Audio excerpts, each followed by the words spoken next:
And here's to hoping that we're live right now. Public.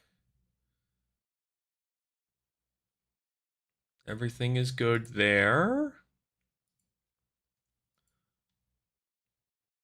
Copy that. Let's get this out to people.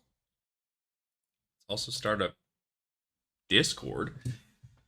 Oh my god. Oh my god. Oh my god. Oh my god. Oh my god. Oh my god. Oh my god. Oh my god. Life is happening, everybody. Let's go over some we'll go over some fun stuff in a sec here while I talk a little bit about this. Also, um top of the morning to you. It's about coffee o'clock here in beautiful Colorado. Uh Twitter. Let's get hyped for pre-release weekend. Also, we chat about nonsense here. So if you like a little bit of that, come on by.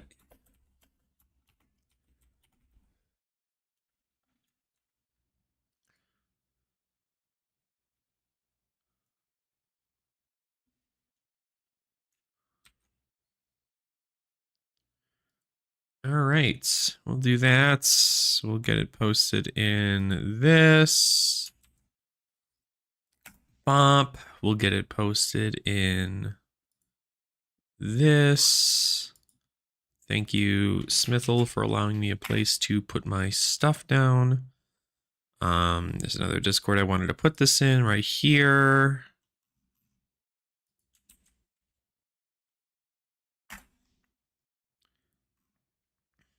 Boom.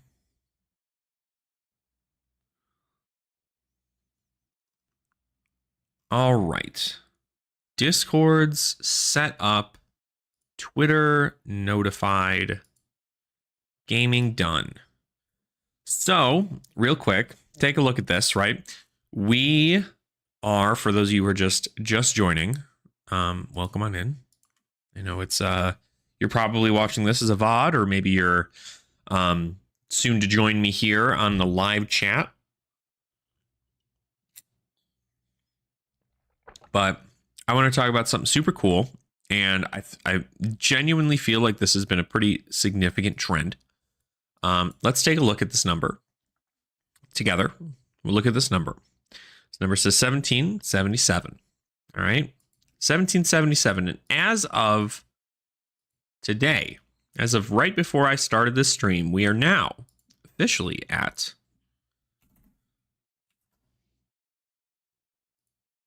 1790. 1790. That means that somehow, somewhere, in some random place, we are continuously getting subscribers. And it's very, very cool to see. I'm very, very happy about it. We are growing significantly day by day. I'm very, very happy about it. Let me get this over here, but let's also get this over here because I did want to watch something real quick. I wanted to get a general idea, talk a bit about pre-release and all that jazz and how that all comes to be. So let me put this down here real quick because I wanted to talk about some commons that I would really like to see in my pool.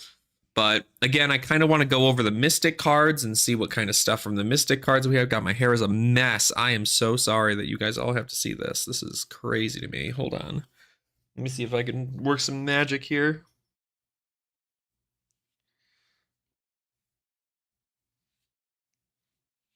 Working magic currently. Hold on. Holding. Is it better? Yeah, it looks good. Look at that. And just like that, I've fixed all of my woes in the world. Nothing can stop me. I am simply the best.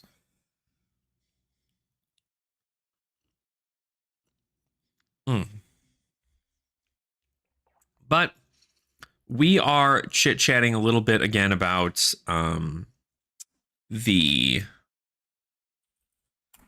commons, the uncommons, or not uncommons, the commons and the rares.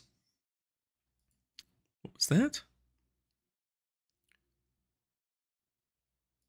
The undeck tech. My video up here?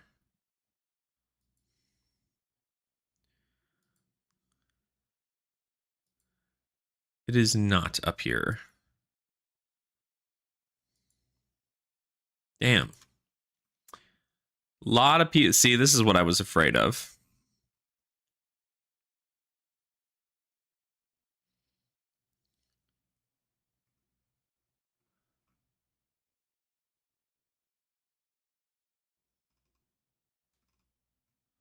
No, wait a minute. This isn't until... Hold on. Here we are. Yeah, my video should be up there, and it's not. And that's what I was afraid of, because there's a lot of people utilizing this this thing now, so that's fine.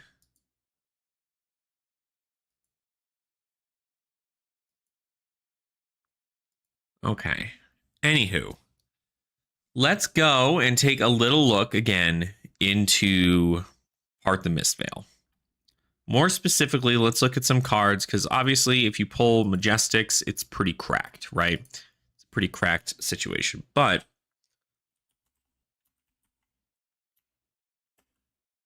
rarity.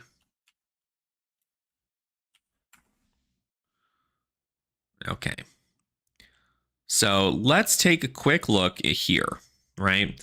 These are cards you're usually going to be looking for if you are going to be going into the pre-release. Now, pre-release, obviously, if you pull a cool Majestic or something of the sort, then it is going to be important that you are able to play that. I don't say you should build your whole deck around it, but if it's a Mystic, then that's really, really good.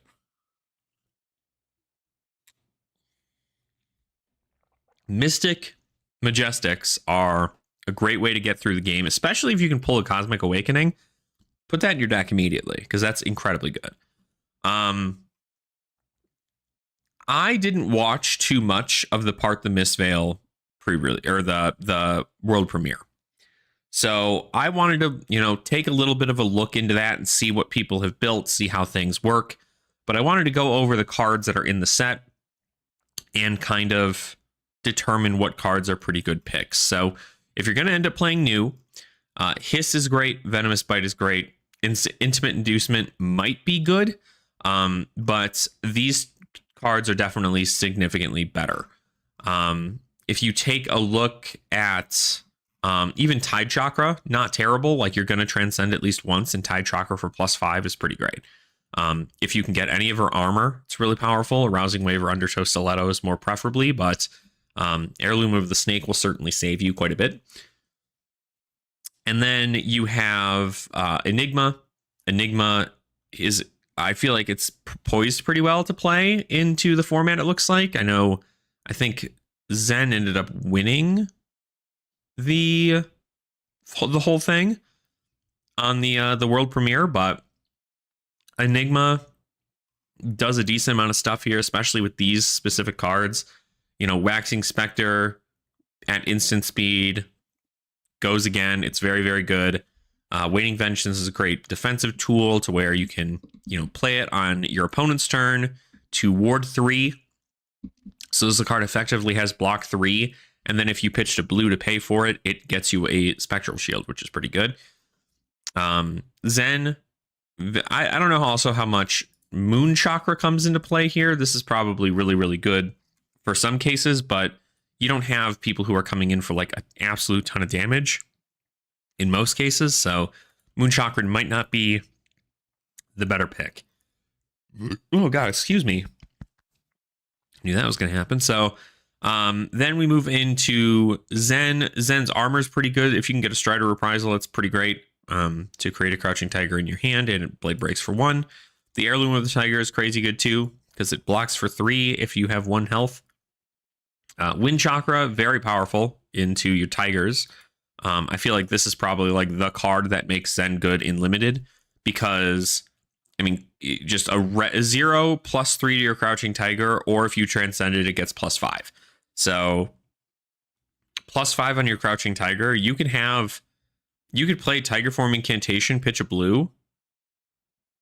I mean, guess you'd probably want to play like even still, you can play Tiger Form Incantation, pitch a blue, and then you can play blue Wind Chakra, and then a Transcend card. And you can have a freaking Crouching Tiger come in for 6. Like, that's pretty powerful in a go again state kind of deal. Harmony of the Hunt gets to make a Crouching Tiger in your hand, which is good. Companion of the Claw might be a good pick, but I'm not entirely sure. These armor pieces are pretty great. I would say you're hoping to get any of these guys here first, because Aqua Seeing Shell would be pretty good.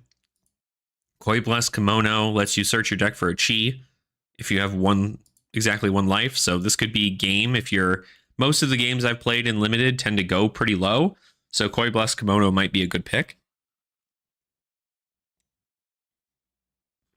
If you don't end up pulling your class's chess piece. Then you have Waves of Aquamarine, another attack reaction, and then Aqua Lapse is an attack reaction. So both of these are pretty good into new for those attack react concepts, but pretty much you're looking at just wanting to stick with the ones you have. But this is pretty good because they still technically block. So at the start of your turn, you destroy this. So you're just going to want to defend with these the next turn you do it. Second Chi of Moon. All these Mystic cards are going to be pretty cool, I think. These second Chis are going to be nice because you get second Tentative Chi Moon. If you transcended, this card gets when this chain link results, draw a card. So if you played Moon and then you played second Tentative Chi Moon, so first Tentative Chi Moon and then second Tentative Chi Moon, that is what? Your next blue attack this turn gets when this attacks, draw a card. And then this says if you transcended this turn, this gets when you do this chain link resolves, draw a card. So you can easily play first Tentative Chi Moon for 0, and then you could play second Tentative Chi Moon, pitching a blue, and then playing a transcend card on it. Now you draw a card from first Tentative Chi. And then you draw another card when this resolves. So you get to just keep a bunch of cards in your hand. The only downside is this doesn't have go again. So you're going to want to play things like this in probably new, because you could easily just put a Hiss or a Venomous Bite onto a 5 attack here and make it really, really powerful. So that might be something to look forward to, is the first Tentative Chi Moon and then the second Tentative Chi Moon. The first Tentative Chi Tide, your next blue attack this turn gets +2 go again. You can also combo this with this, right? Obviously. Or you can combo, I think that's what I like about these Tenant cards, is that you can combo them with each other no matter what. You don't have to have like Moon specifically for Enigma or Tide specifically for New and Wind specifically for Zen. You can combo them as much as you want. So like this one, your next blue action card you play this turn gets go again. So with first Tentative Chi Wind, you can actually go ahead and play it, and then you can play any of your Enigma auras, or, they'll have go again, even if they're just actions. So that's pretty powerful. Second Tentative Chi Wind, if you transcended this turn, this gets go again. So simply you could do something like first Tentative Chi Wind into a second Tentative Chi Tide. So have this be a 7 go again card. Pretty powerful. You do also have all of these too, so you could play second Tentative Chi Wind into a spillover, right? Like this is kind of cool because you played another blue card. This gets +2, so you do 6 go again, 1 float, do something else. Wash Away is a pretty great defense reaction here. It blocks for 5. If you're able to get it, you can get it, but I don't know if it's probably gonna work out a lot better in Enigma than anything else. Hey, what's up? How are ya? Welcome on in. It is me, the nerd. we're talking a bit more about a limited format for pre-release weekend this weekend for Flesh and Blood. So again, I do apologize. I'm not talking about Magic, but just bugging me. Well, thanks for coming in and bugging me. It's always good to see you. How's your day been? Really? Why is that? You were so hyped on it.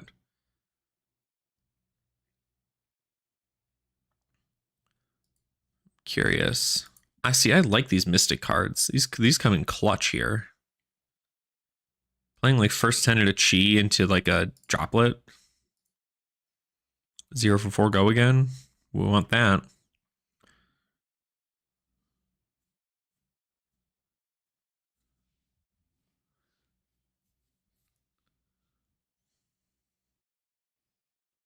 Oh, really?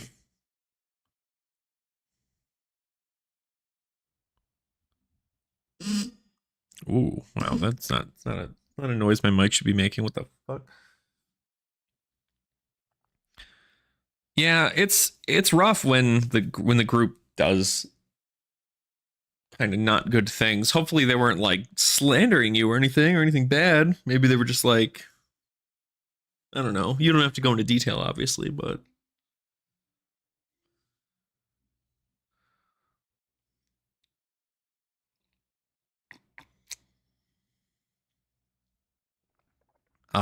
man, I love coffee.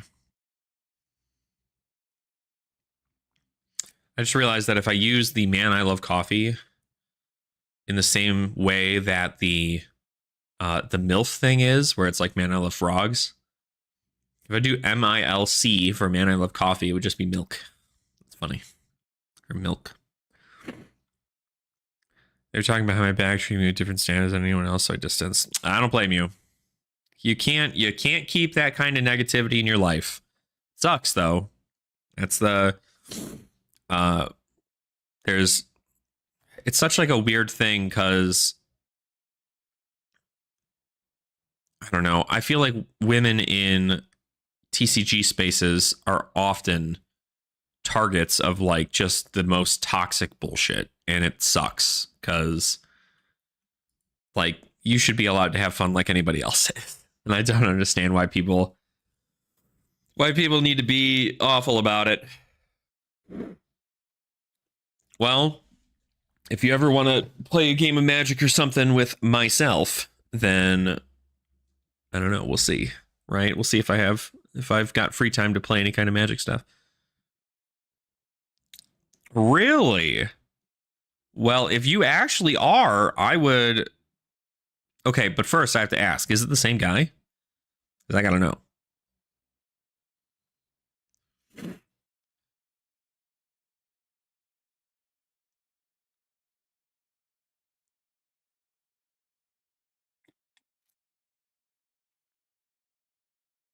Got it. Well, if you do end up finding yourself out here, you need to make sure to let me know. Because I am again free Thursday through Saturday. So if for any reason, you just let me know. We'd be able to hang out. Pre-release. That's right, Riddler. That's right. Pre-release. We're talking a little bit about the commons and the rares that that you're going to see and stuff that you're kind of starting to look at and where you might. I'm realizing the power behind these tenants and more specifically the first tenants and the second tenants, but also them into these like tide cards are really, really powerful too. And then also Deep Blue Sea being powerful too. I am right near the Denver area, so I'm about like 15 minutes ish west of Denver. So should be general area unless you're going to like the Springs, and even if you are, we'd be there. So, oh, perfect. Look at that. Sick. Well, then you know, right? You know what you have to do. We got to hang out.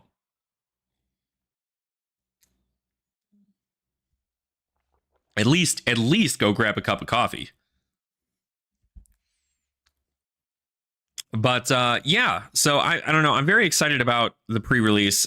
The power of these cards alone, I think, is enough to really it's great that they're Mystic, right? Because I quite literally can put them in any of the decks that I play. It's just about pulling them, right? So I think ones I would like to see is probably First Tenet of Chi Tide and First Tenet of Chi Moon. Trying to figure out if there's a future with this fella before I get rid of him. Yeah, fair enough, right? Fair enough. Always, be cautious as always. Don't throw away your whole entire existence for a man. All right, don't ever do that. And that is advice coming from a man. I'll tell you what. Any cute cards this time around? Actually, yes. Take a look at this. That is Stir the Pot. I don't know if how well you can see it, but that's a cute card. Got a bunch of cool little things on it. There's another one. There's just a lot of really beautiful cards in here too. I guess I should show you the Marvel version of this actually, because that's probably the smarter move. This is the... Oh shit, you're gonna want me to download it. Hold on. There you go. Yeah, Stir the Pot. So, fun little thing. You've got like a little skeleton over here, and then you got a cat, and then a bunch of like fun little like Oni, and it's just a cute little thing. And so I think the cat, the little the fruity fox, as everybody's calling it, is just like he's a little. I love him. I love him. And so there's that. What is another one? Probably what I personally believe to be the most beautiful card in the set is this one here, the Rising Sun, Setting Moon. This card, I think, is insanely gorgeous. It's got a phoenix carrying the sun and then a wolf carrying the moon here. And it is just, like, this card is insane. Like, it's the effect, not crazy insane, but just the way the card looks is gorgeous. If you like more traditional Japanese art, this is definitely a pretty good set to start with because you've got a lot of it there. Yeah, the wolf kind of blends in there a little bit, so does a little bit of blending.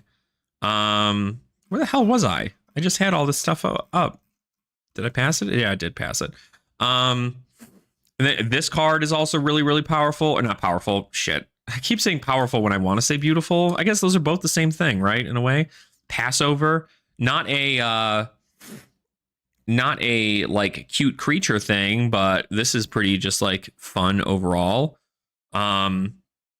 There are some creatures that are shown here too. So this is absolutely gorgeous card. There is no, get me out of here. Where the hell is, I'm trying to think of the, they're probably, oh, I probably have to get out of this. Hold on. Let me show you. What are some of the beautiful cards I want to pull? Cosmic Awakening is pretty cool. I like how this card looks. This card is crazy insane to look at in foil. Where is that one card with the little foxes and stuff in them? Are you down here? Yeah, Restless Coalescence. This card, super cute. It's got a whole bunch of little ghost cats in it. Look at this big floofer over here. What in the world is that all about? So cute. Yeah, the old man cat, all these little tiny ghost cats everywhere. So cute. What else? Like this card I think is really, really pretty. Attuned with Cosmic Vibrations. You just have like yourself looking into like the sky. And apparently this card in foil, like the yellows and the reds and everything really pop up. So how many pre-releases going to? I think I'm going to go to, so I personally was just like, I would love to go to 3, but I think I'm only going to go to 2 strictly because of that actual reason there, Riddler, is that I think that it's 2 additional packs and I normally pay like $35 to get into a pre-release. So I might be paying $40, $45, maybe. I have not been told the prices of any of the pre-releases. I've just been told that I need to get my spot in. So I haven't paid for any of them yet, but I'd imagine they're probably about 45, maybe 50, maybe just like a flat $50. So I was going to go to 3, but I kind of just want to go to 2. When I was taking like 40, yeah. And that sounds about right. I mean, if it was 35 previously and they added 2 packs, and about 2 packs is like $5 a piece. So you're looking at an additional $10 onto it. So $45 for the packs and then $5 entry, right? The margin.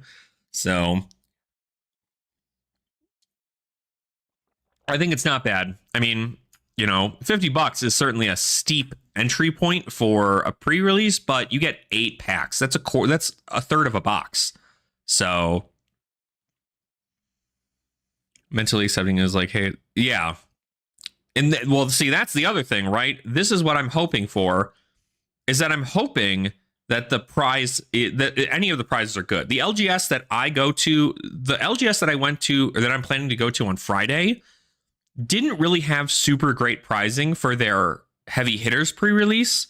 I did fairly good. I think I went 2-2 in that pre-release, and I didn't get a single prize pack. And the only thing I got was a extended art promo from a previous armory kit, and that was it. But of course, I got my packs, right? I paid $35. I got my packs. But that's kind of what I hope for on Saturday. Saturday, the LGS that I go to often does prize packs for winning your matches, and they'll even do prize packs for losing. So like you get all your packs, and then everybody opens them, they make their deck, and then the first round there's a pack on the line, and then the second round there's a pack for the winner and a pack for the loser, and then the third round there's a pack for the winner. And so they end up doing that. And so that's why I like going. That's why I almost don't want to go to the Friday pre-release, because I just don't know whether or not they're going to be actually doing a bunch of prizing. Because I don't want to get, like, the point of pre-release is not for me to just get like a ton of free stuff, right? But I do want to at least make it worth my while. And if I just walked into an event, spent $50 on 8 packs, and then went, so I just spent $50 on 8 packs and got to fight other people, I get to play the game, right? I mean, I guess that's really like the whole purpose behind it, is you get to play the game. But it is, most places should be able to give out a pack if you're winning, or give you a pack for going, for if you've lost and you went 0-4, get you a prize pack for entering. You know what I mean? Like they don't want to give you a prize pack for entering when you are making your deck, because then it's going to be like, well, they can switch out one of these packs or whatever, and it's not going to be like the same. But I don't know. I'm curious to see what it's going to be like. But I think if I'm lucky, I'll go to 2. If the price is somehow still $35, I'll go to 3. But I think a lot of people are looking to raise their prices, which makes sense. So another reason you stepped away from MTG. Yeah, I don't blame you. I mean, you really can't keep up with the cost of it. I mean, if you're buying like boxes and stuff, that's where like a lot of the cost comes in. But if you are just buying singles for your deck, I mean, most of the time you just got to hope that the single you want isn't also used in like 3 other formats and is really powerful. So, I mean, for you, like getting a new dinosaur card probably isn't that expensive, but there's a new dinosaur card that comes out like every month. So, or another card that might be good for dinosaurs. So, it's impossible to stay on top of them in a financially. Yeah, absolutely. I mean, at least with Flesh and Blood, I feel like it's a little bit easier. And also with maybe like Grand Archive, I've seen where Grand Archive, I think, is doing something. I don't normally sing praise for other TCGs on this channel because I do really like Flesh and Blood. But I think that Grand Archive's booster box system is doing it right. Yeah, Weebs of the Shore. I love it. I think their booster box system is doing it right.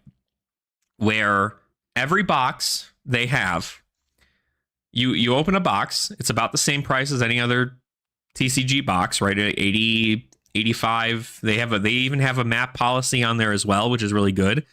But you only get 3 foils, like an average of 3 foils per box. So the foils actually have a rarity to them. You know, in Flesh and Blood, every pack has a foil, a rainbow foil card in it. In Magic the Gathering, almost every pack has a rainbow foil card in it. And now, you know, other places have been taking that along the lines, but the people over at Grand Archive, Weebs of the Shore, have really been making it to where their cards that aren't just their regular game pieces are very expensive on the open market. Like very expensive, because they're hard to pull, and you have to open a lot of boxes in order to do that, because they're not just a guaranteed foil. Not to mention their collector rares. Like, I don't know how many people are really big into like anime style games. This is something that I've wanted to like kind of touch on sometimes, but let's look at Alchemical Revolution. This is a set that I thought was really good. I like what Sorcery is doing. You can turn in codes from the open boosters to redeem for dust, which is used for promos from their site. LSS would be awesome if they did something like that. Yeah, I mean, an incentive, right? That was like, a lot of people got really upset with Magic the Gathering, because when you'd open a Magic the Gathering booster pack, you didn't get like a code in the back of the pack that allowed you to open a pack on Magic the Gathering Arena.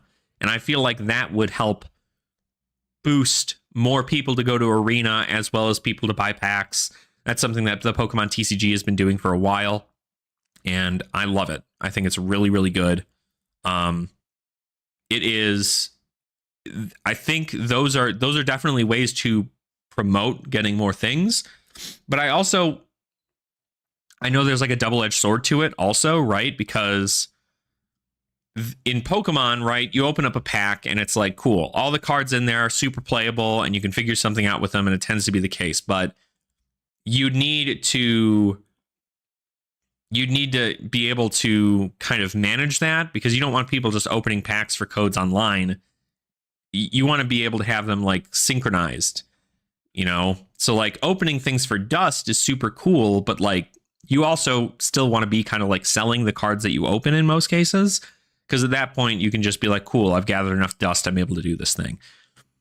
But with no online sanctioned play, it would be nice if they allowed us to turn it in for promos or clothing or something. Yeah, I mean, if they allowed you to like, you know, turn it in for, they gave you like a digital like ticket system like they do at the Battle Hardens and everything, where you get tickets, and you can go online and you can find a list of the prize wall stuff that they have access to, and you can just, you know, get them set up there. Now, granted, I don't know if, you know, there's going to be some way for them to change that, but I think it is pretty important to note. But at least like with this, like with Grand Archive, they have these things called collector rares in here, or they're really, really cool, because it's just a full art version of the card with the artist's gold signature on the card, right? A gold stamp signature. This is something that Japanese TCGs have been doing for a while. Like anime specific TCGs. I shouldn't say Japanese. Anime specific TCGs have been doing this for a while. And I think that I love the concept of this. Something they also do that I thought, this is really like my collector brain and also my player brain being on the same level, because when I found out that you can buy one of the starter decks for this game, and inside the starter decks you have a chance of getting one of these collector rares as like an extra card, I thought was really cool, because the booster, the price of those starter decks can stay the same, and you still have a chance at a really, really rare card inside of the starter decks. Now, is anybody going to just buy all the starter decks? They're probably not. But if somebody wants to start playing the game and they open up the booster box, and they open that booster box, or they open up the starter deck and they go, yeah, I'll play. Like, I'll just pick up this deck and I'll see what it is. I think it is a Switch. I can't remember how it works. I'd actually be curious. Let me see. Collector rares in Grand Archive starter decks. Yeah, because if it's an added thing, obviously you could weigh it, right? But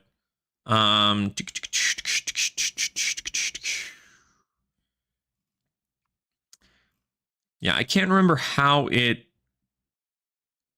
works here. Guide to rarities, Grand Archive. I should just ask, right? I think it's a switch, but it's a switch. I think it's like hold on. I might actually be able to find it in Alchemical Revolution. Yeah, no, I mean, you obviously like, I mean, doing something like that is okay, Chemical Revolution starter decks. Yeah. Oh, so yeah, okay. So it's not an extra card. It replaces the third level because it's only the third level one in each one here. So this is the third level of the hero. So on the front of the deck, it's normally the level 2 hero that you see in like the window, right? For the deck. And then behind it is the level 1 and the level 3. And so you can see them changed here, and they'll be switched to be these versions of the decks or of the card. So yeah. Sorry, that was my bad, right? All right, sounds good. Have a great day at work, Zay. I appreciate you coming by. Much love. And yeah, let me know when you're coming out here because we got a fucking party. But yeah, I love what they're doing with this strictly because you're able to, they give everybody access to something like this. It's all right, coffee and weed. And I've got great access to weed. So don't worry about it. But yeah, so super fun. I love everything about the Grand Archive thing, how they're making it specific towards hold on. God, I had that one in the chamber, and I was just like, so I just need this to get out. Yeah, so like as far as collectability goes, I personally believe if you're looking for a game that is collectible and also doing really, really well in the market right now, Grand Archive is doing pretty good. I'd like to start doing some stuff like playing around with Grand Archive. I know Dylan actually from TCG Talk was just talking about how he wanted to talk, or he wanted to like do a little bit more Grand Archive stuff and talk a little bit about that. So I don't know. I might get in contact with like Red Zone Rogue, maybe play around with that. I know Red Zone Rogue just recently on his Discord ran a starter deck league, which I thought was really, really cool. You essentially just, you got one of these starter decks and you just played it into the league.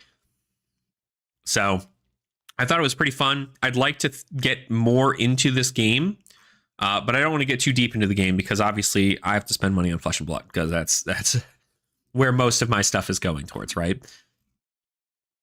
But where I completely forgot we were at the Mystic stuff, right? All this Mystic stuff. This is great because the Mystic stuff is good for every single deck in this limited format. So when you're looking for things like your rares and your commons, comboing these first tenant of cheese into these like Tide water cards, pretty powerful. Of course, you have Deep Blue Sea, Wide Blue Yonder, and Big Blue Sky. I would say that Wide Blue Yonder might be kind of fun, but Deep Blue Sea is probably the one you're going to be looking for.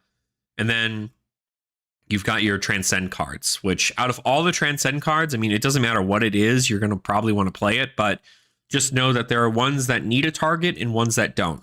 Stir a Pot, you just shuffle your deck. Rising Sun, Setting Moon, you draw a card, put a card from your hand into your bottom of your deck. Easy. Preserve Tradition, you target an action card from your graveyard, put it on the bottom of your deck.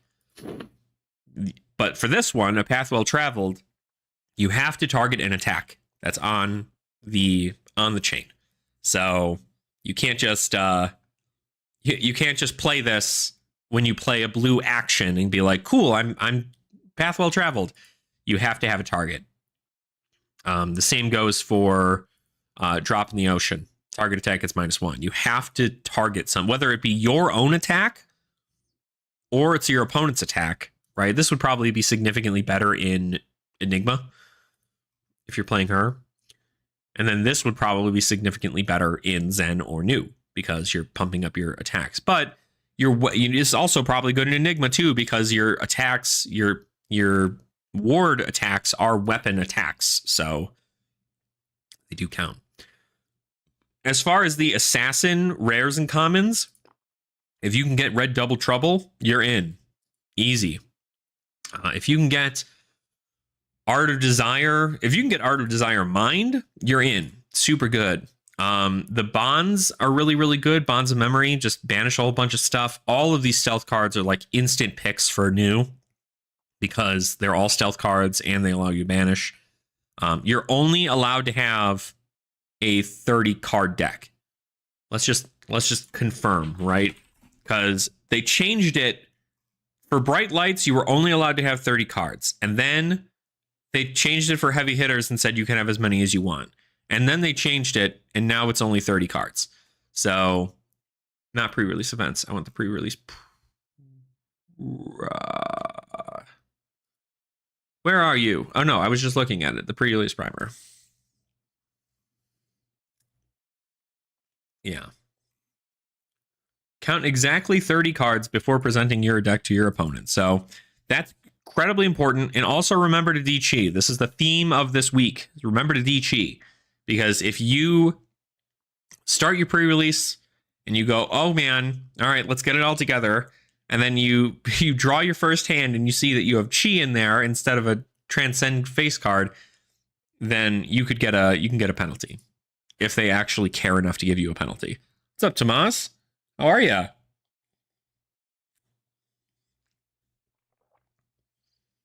Yikes. Well, that is not good. That is not a good way to start your day. I do not suggest that. 9 out of 10 doctors do not suggest being run over by a car.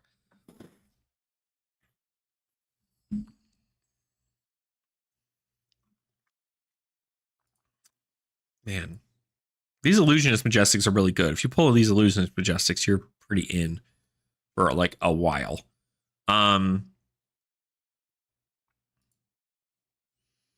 Also, it is such an insane card. First off, art, beautiful. Second off, Ward 6.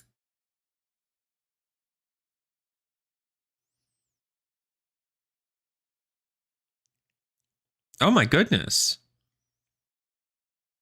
Did you like have to like dive out of the way? Like it sounds like it was pretty bad. You took a little tumble there.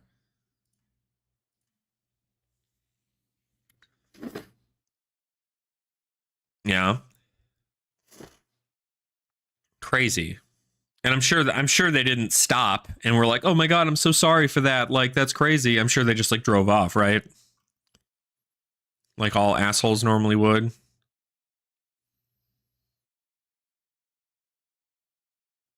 Yeah. Damn. Well, I'm sorry to hear that. Just go ahead and continue to clean the wound and it'll get better over time. But you did it, man. Survived. As far as these rares go, Haunting Spectre isn't terrible. Create a Spectre Shield token if you control no other illusionist auras, put a +1 counter on it. So, not terrible. This is actually is Haunting Spectre just more expensive single-minded determination? This has Ward 4. Oh, it's got Ward 4. So it's effectively the same as this red Haunting Spectre is effectively the same as red single-minded determination. Oh, but when this leaves the arena, create a Spectral Shield token. Then if you control another illusion, put a +1 counter. Just kidding. Not the same card. Not the same card at all. So this is another defensive one that if you can keep out, right? If you have no other illusionist auras, put a +1 counter on it. So you get to create a Spectral Shield. That's pretty good. Also, like Fox character, pretty cool. I like that. Hold on. I have to check this. Because it looks like it's just like a ghost. Yeah, like they just have the Fox mask on. That's pretty cool. Oh, absolutely. Absolutely. A defensive illusionist is gonna be difficult because not only is it defensive, but it's also offensive because for however many ward things you leave up, if they have +1 counters on them, you're like dunzo.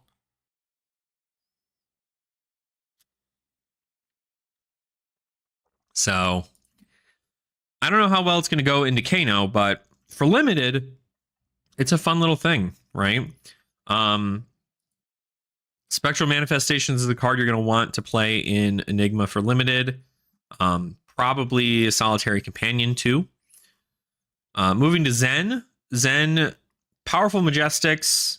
If you can get any of them, not too bad. Aspect of Tiger Body also isn't good. Or also is good. Sorry. I shed a tear when I saw Enigma's cards. Yeah. Yeah, Wizard players probably aren't going to love Enigma, and especially since Illusionist players either have a choice between Prism or Enigma. I don't know whether or not they're going to choose one or the other, because like both are pretty solid wins into Kano, I think. When this attacks, if a red action card was the last attack this combat chain, this gets go again and create a Crouching Tiger in your Banish Zone. You may play it this turn. So interesting. This actually can be used for things like Fi. Because you can go 0. You can play a 0 for 3 and then a 0 for 3 and get a Crouching Tiger in your Banish Zone and then play Spreading Flames and then play Crouching Tiger and get some bonus there. That's not too bad. Yeah, Zen is pretty cool. I'm not sure if I want to, like, I don't want to force any of these heroes, but if I do want to force a hero, if I get enough really good attack reactions, I'm playing new. If I get really, really good ward cards, I'm going to play Enigma. If I get really powerful, if I get a ton of these, like, Key Unleashed and Biting Breezes and stuff like that, I'm going to play Zen. But it's really the Mystics that are a big thing here. Mystics are your big tool. You're going to want to make sure you get some good Mystic cards, hopefully. But then you also have the generics. There's a lot of generics in the set that change things up. So like your emissaries, when this attacks, you may put a card from your hand to the bottom of your deck. If you do draw a card, all these emissaries are only red. So they're only red cards. So Emissary of Tides, when this attacks, you may put a card from your hand to the bottom of your deck. If you do, this gets +2. This isn't terrible. It's essentially just a, I guess if you can consider it 3, because if it's like you put a blue, it could be a 0 for 6. That's a crazy good card. Emissary of Wind, put a card from your hand to the bottom of your deck. If you do, this gets go again. This is a 0 for 4. If you're allowed to, if you can draw cards, you can do stuff there. Emissary of Moon, you get to draw a card. So Moon draws you cards, Wind gets go again, Tides gives you more damage. So I would think Tides is probably the better take here. Gravekeeping, going to be pretty powerful if you're going to be playing new, because you can just banish cards from their graveyard. Also a 1 for 5, pretty nasty. Battlefield Bastion, I'm sure, can block out a ton of damage here. I'd probably really only play, I don't know, I guess like playing the Battlefront Bastion red isn't terrible, but Fact-Finding Mission, not great. I don't love this card. But a 2 for 6, this is just another big power card. What I do think is going to be not too bad is the Nimblism into Nimble Strikes. I think this gives a lot of opportunity, especially with new.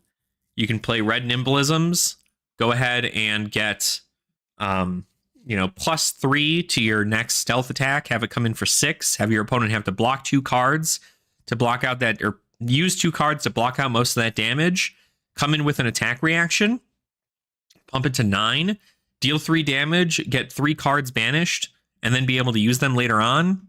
Not too terrible. Wounding Blow also, I mean, it's a 0 for 4 that blocks 3. Can't really hate that. Water the Seeds isn't bad for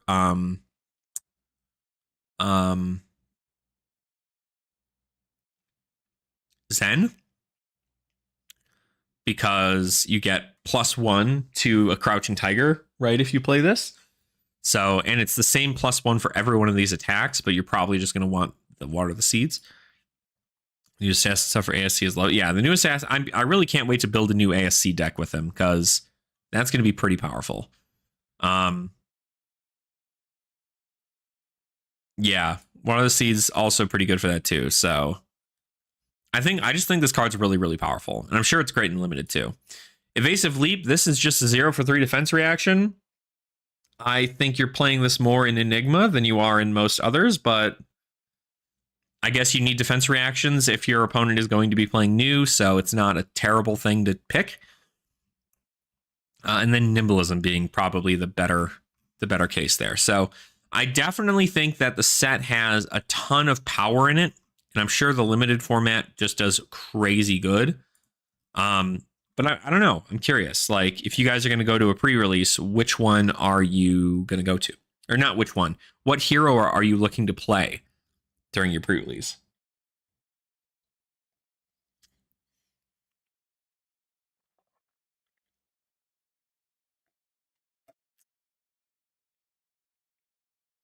You're looking to play new?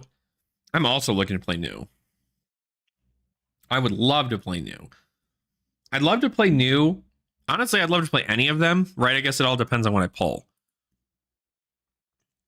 Because I also want to, let's just go over the primer real quick and just like double check, right? Just so I know. Part of the Mistveil is an exciting, mysterious new way to play Flesh and Blood, beckoning you to explore the hanging village suspended within the perilous terrain of mysterious canyons and gullies. Featuring 3 brand new heroes across Assassin, Ninja, and Illusion classes, as well as brand new Mystic talent, Part of the Mistveil offers unlimited potential just below the surface. Unlike previous Flesh and Blood sets, Part of the Mistveil Seal deck uses 8 booster packs instead of 6. Open your packs and remove the last 2 cards in each pack, so that's still there, which will either be tokens, cold foils, legendary rarity cards, and or expansion slot cards. Promise to the local to trade CNR. I give him Illusionist and I get Assassin. There you go. Sick. Nice. Yeah, I got to pick up a bunch of bulk from people soon, I'd imagine. I'm going to have to see what stores are willing to give me their bulk so I can start making decks. Set aside any non-token cards removed this way, as they cannot be used in your limited deck. For the remaining cards, build a main deck of exactly 30 cards.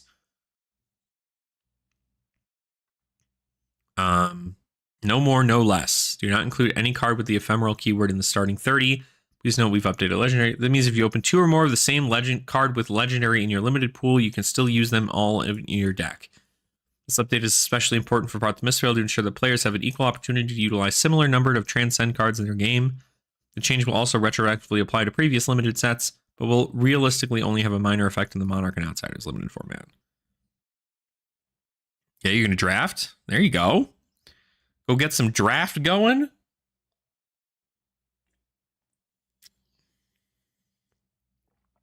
Yeah, honestly, I almost think that I want to just stick to limited formats if I'm going to go to an LGS.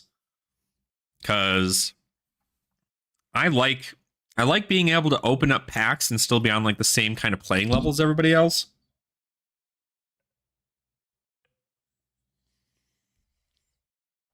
And practice for Nats, yeah. Yeah, I don't know. I'm not even going to get to go to Nats. I'm not going to be able to go to Nats unless somebody like sponsors my trip to go to Nats. I don't think I can go to Nats. It feels bad, but I mean, obviously you wouldn't be at my Nats, but no, I don't think. I think Dash will be fine. Next, choose a token hero and token weapons and prepare for battle. We strongly recommend using card sleeves, as Part of the Mistveil contains some double-sided cards. When you're ready to hop into a game, make sure to check the following. D-cheat. Check your main deck that doesn't contain any arena cards, weapon equipment, etc., or cards with ephemeral, and then count out exactly 30 cards before presenting your deck to your opponent. So that's important. So this is what all these do: instance, attack, reactions, ephemeral, combo, ward, self. Cloaked stuff.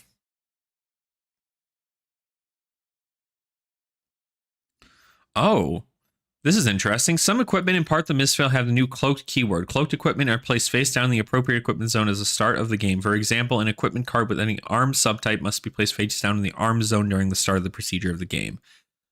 While cloaked equipment are in face down position, none of the cards' printed text are active in the game. They are simply just cards that are equipped to those zones. Players will be unable to do some of the common game actions like declaring them as defending cards as long as they are face down. Players that have cloaked equipment in their zone will be able to look at them. However, their opponent will not be able to look at those face-down cards until an effect permits them to do so. Cloaked equipment have hidden abilities that can result in face-down equipment being turned face up. Some of these abilities can be activated while face down, requiring the card to be turned face up as part of its activation cost. Others may have an ability to trigger while face down, but only turns face up when the triggered effect resolves. In either case, players using these abilities must show to their opponent the card to demonstrate that the card's hidden ability is being used at the appropriate time and in the correct way. This is kind of the big kicker. This is why I wanted to say this. When the game ends, any remaining face-down cards in the equipment zone must be revealed to the opponent, tournament official, or judges when asked. This is to ensure that players have the correct face-down cards equipped to their appropriate zones. More on this will be covered in the next upcoming Back Alley Oracle.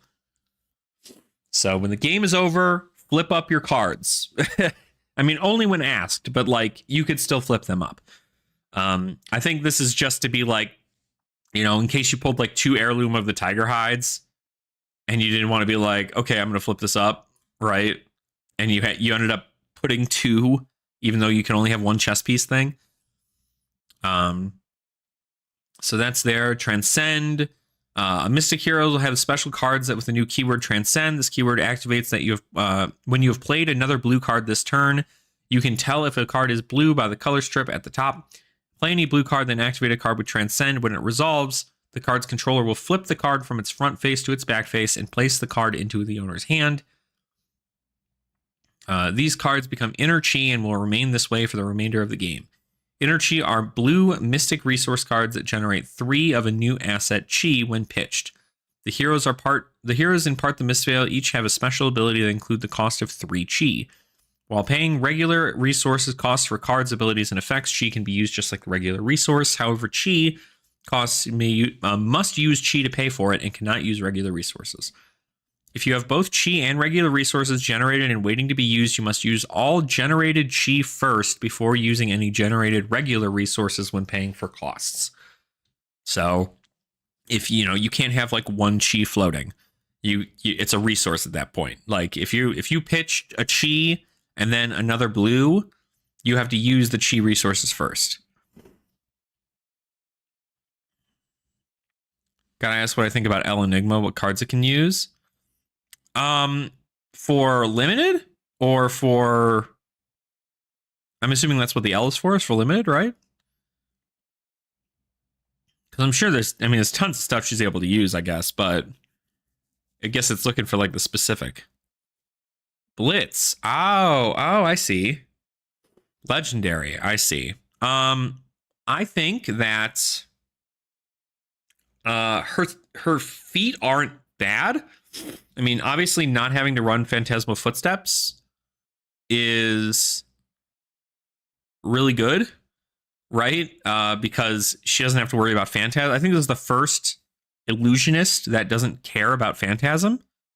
So it's incredibly powerful. I mean, obviously she can put cards in there that are Phantasm cards, but she doesn't really care about that. As far as she is in Blitz, though, I mean, what? She's got some pretty good stuff. I don't know if Meridian Pathway not helping with illusions means having FIFA. Yeah, I don't know what the hell it is about that. Phantasmal Footsteps, Meridian Pathway. It's just Dromai. Dromai doesn't have a feet thing. Dromai's got a scaly fetish. But I believe that you're not looking at... Oh, you know what? You're talking about New Moon, right? Enigma New Moon? This fucking one? Hold on. Yeah. You're talking about her. I don't think she's as good as the regular Enigma. But, you know, if you're turn target face down, equipment face up, turn target face down equipment you have equipped face up. If it has ward, create 3 spectral shield tokens. So all you're doing is just going, hey, I have ward, but I'm not able to use any of it. But I can pay a chi to essentially make 3 spectral shield tokens and give me ward. Is it good? Sure. But they're only ward 1 and they don't have +1 counters on them. Not to mention the fact that, like, the only thing that's really, like, scary about this is that equipment you own gets cloaked. But so, like, you could never know what she plays, right? But I think in most cases you can assume she's playing ward equipment. So if she is playing ward equipment, you know, type equipment ward. Waves of Reality, Uphold Tradition, Truths Retold, Celestial Kimono, Diadem, Meridian Pathway, which technically doesn't have ward unless you pitch a chi, and then you can have this get ward 3 until the end of turn. Technically, you can't even do this unless the card is face up. So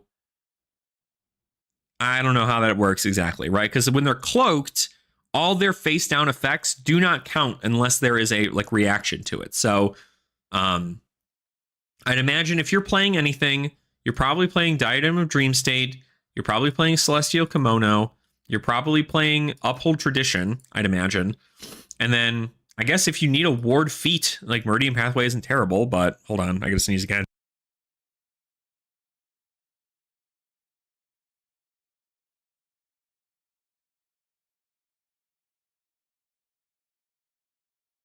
Oh God. Oh, that was bad. Ooh. A little bit of brain matter in that one.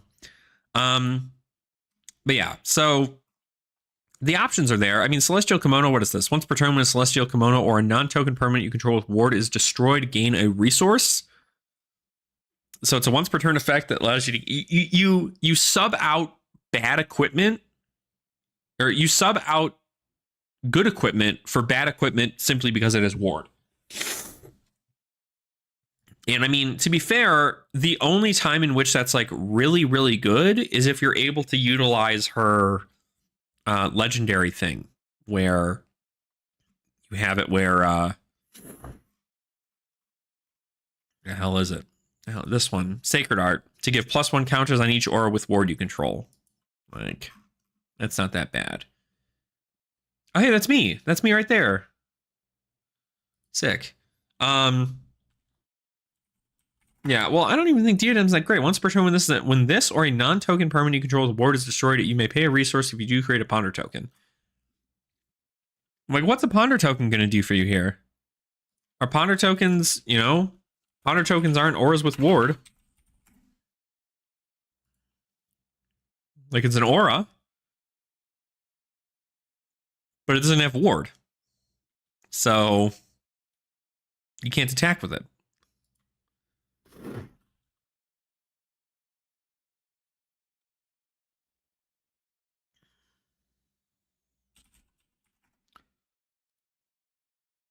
Oh, so like you gain a resource when it's destroyed, and then you also get to create a ponder token.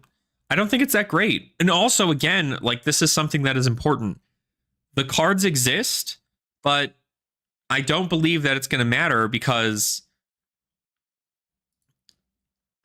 yeah, I mean, yeah, like free arsenal is fine, but you also have to make sure that both of them are face up. And all of your equipment starts cloaked, and it costs you 3 chi to uncloak your equipment. Which means that you have to make sure that you transcend twice early in the game to get the value off of both of those things. So, I don't know. I think that regular Enigma is powerful. I don't think that New Moon is something insane to me. If it is, you know, great. I don't think she's going to be... Shoot, I don't even think she's going to be crazy good in Clash. I mean, because you can only use her effect 4 times. That's the other thing. You can only use her effect 4 times. And so you can make at most 12 spectral shields. And that is, at most 12 spectral shields if all of your armor has ward. And then you can, you have to be able to give him +1 to get go again. Otherwise, it's just like go attack for 1. Cool. Whereas Enigma, at a once per turn instant, anytime, you can pitch a chi to create a 0 for 2 go again. Which is I feel like way more powerful in a blitz format than getting 3 spectral shields. Like this makes 1 ward 1. She'll make ward 3 technically. But she also has to be able to pump those. I don't know how her power is in that regard. I don't think it's enough, right? So, but see, I want to get, if I pull this card in limited, it's over. It's over. This is so good. Even with 2 chi. Even with 2 chi cards, this is good. And there's a chi card in every pack. Or not, there's a transcend card in every pack. So this card is absolutely insane. This is going to be a problem in low health formats. Because if I can play, because like think about it, right? Like if I'm at a decent amount of life, I come in, I pitch 9 to Cosmic Awakening. What? Shoot. Think about this, right? Cosmic Awakening in Arsenal, 3 chi cards in hand, and a freaking first Scented Chi Moon. Next blue attack you this turn it is blue. Yeah. First Scented Chi Moon, your next blue attack this turn gets when this attacks, draw a card. So you can go ahead and you can play this, play that, play this, pitch your 3 blues, your 3 chi from hand, come in for 20 damage and still draw a card.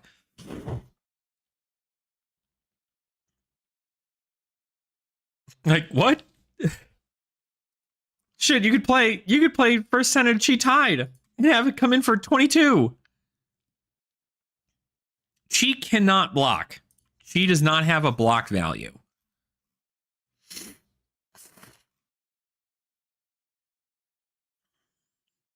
Where the hell is it? Chi. Yeah. But that is a late game issue, right? Well, I mean, to be fair, these also can't block, right? Because you imagine what's going to happen is your chi is going to stay in your deck. Most of the time. It's going to be pitched. That's the whole thing. But when it comes to your hand, and you're able to pitch it for whatever need be, it's at least really good that you can pitch it for value, right? For new, you can pitch it. For Enigma, you can pitch it. And then even for, Zen at instant speed, you can pitch it. So this gets you a Crouching Tiger in your hand. So if your opponent's going to like banish a card from your hand or something, you can just pitch it to get a Crouching Tiger and then get a combo card. But you have to play it this turn. So Zen, it doesn't really care so much about. If you don't have any more combo cards, it's fine. But not really a matter there. Enigma in new probably have the most strong hero powers, because Enigma lets you get a 0 for 2 go again, and new allows you to get a card from the top of their deck maybe, and also has just the regular stealth cards banish things, which is really good. So it is very, very powerful to see all these different heroes come by. I still think like new and Enigma are my favorites. Zen, obviously, when it comes down to limited, if you get a really good card pool, right? If you end up getting things like Tooth and Claw, or you get a sacred art for the Jade Domain, this is probably what makes your Zen deck really good if you pull this, because this is crazy, crazy powerful. Yeah, Teklevosin doesn't care. But it is what it is. What's up, Jacob? How are you? Welcome on in. Oh, wait a minute. Geeks, is that you? Am I crazy? Geeks, is that you? I think Wind Chakra is also an insanely powerful card in Limited Zen. It is you. Okay. I was like, wait a minute, Jacob. That name sounds familiar. And yeah, not a problem, man. Always happy to help. You know, I love talking about Flesh and Blood, and honestly, something that I was very, very excited about was oh, hold on.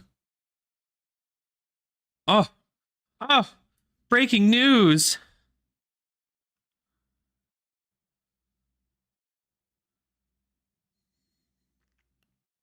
Oh no.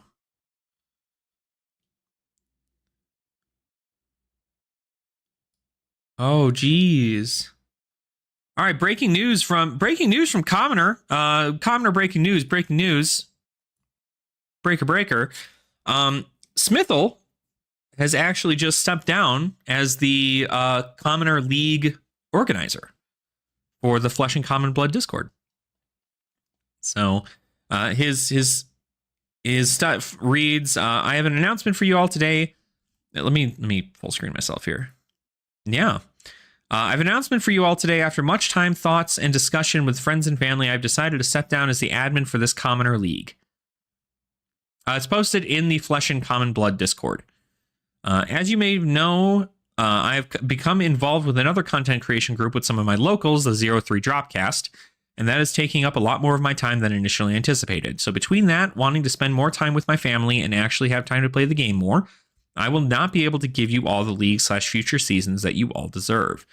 That being said, I do not want this community to die, and as such, I would love to find one of you interested in taking it over that has the desire and motivation to keep this going. I think Commoner is a great format, and this league has given me the opportunity to meet many of you in person and make some really fun games. For that, I'm very grateful. If you or a group of you have the ambition and desire to take this community to the next level and give it the time and attention for which I could no longer do, please reach out, because as I said, I would love for it to continue on, and I want to find the right new owners for it. Also, at Patreon, thank you for your support over this many seasons. I've turned off billing for the Patreon site, and it's taken down, so there won't be any more charges for your accounts. Again, thank you all so much for your support and being awesome and being some of the nicest and best community members I've ever had the chance to interact with. I'll still be around the community with whomever takes it over, and look forward to participating in seasons as a player going forward. Love you all, Chris, aka Smithel. Wow. So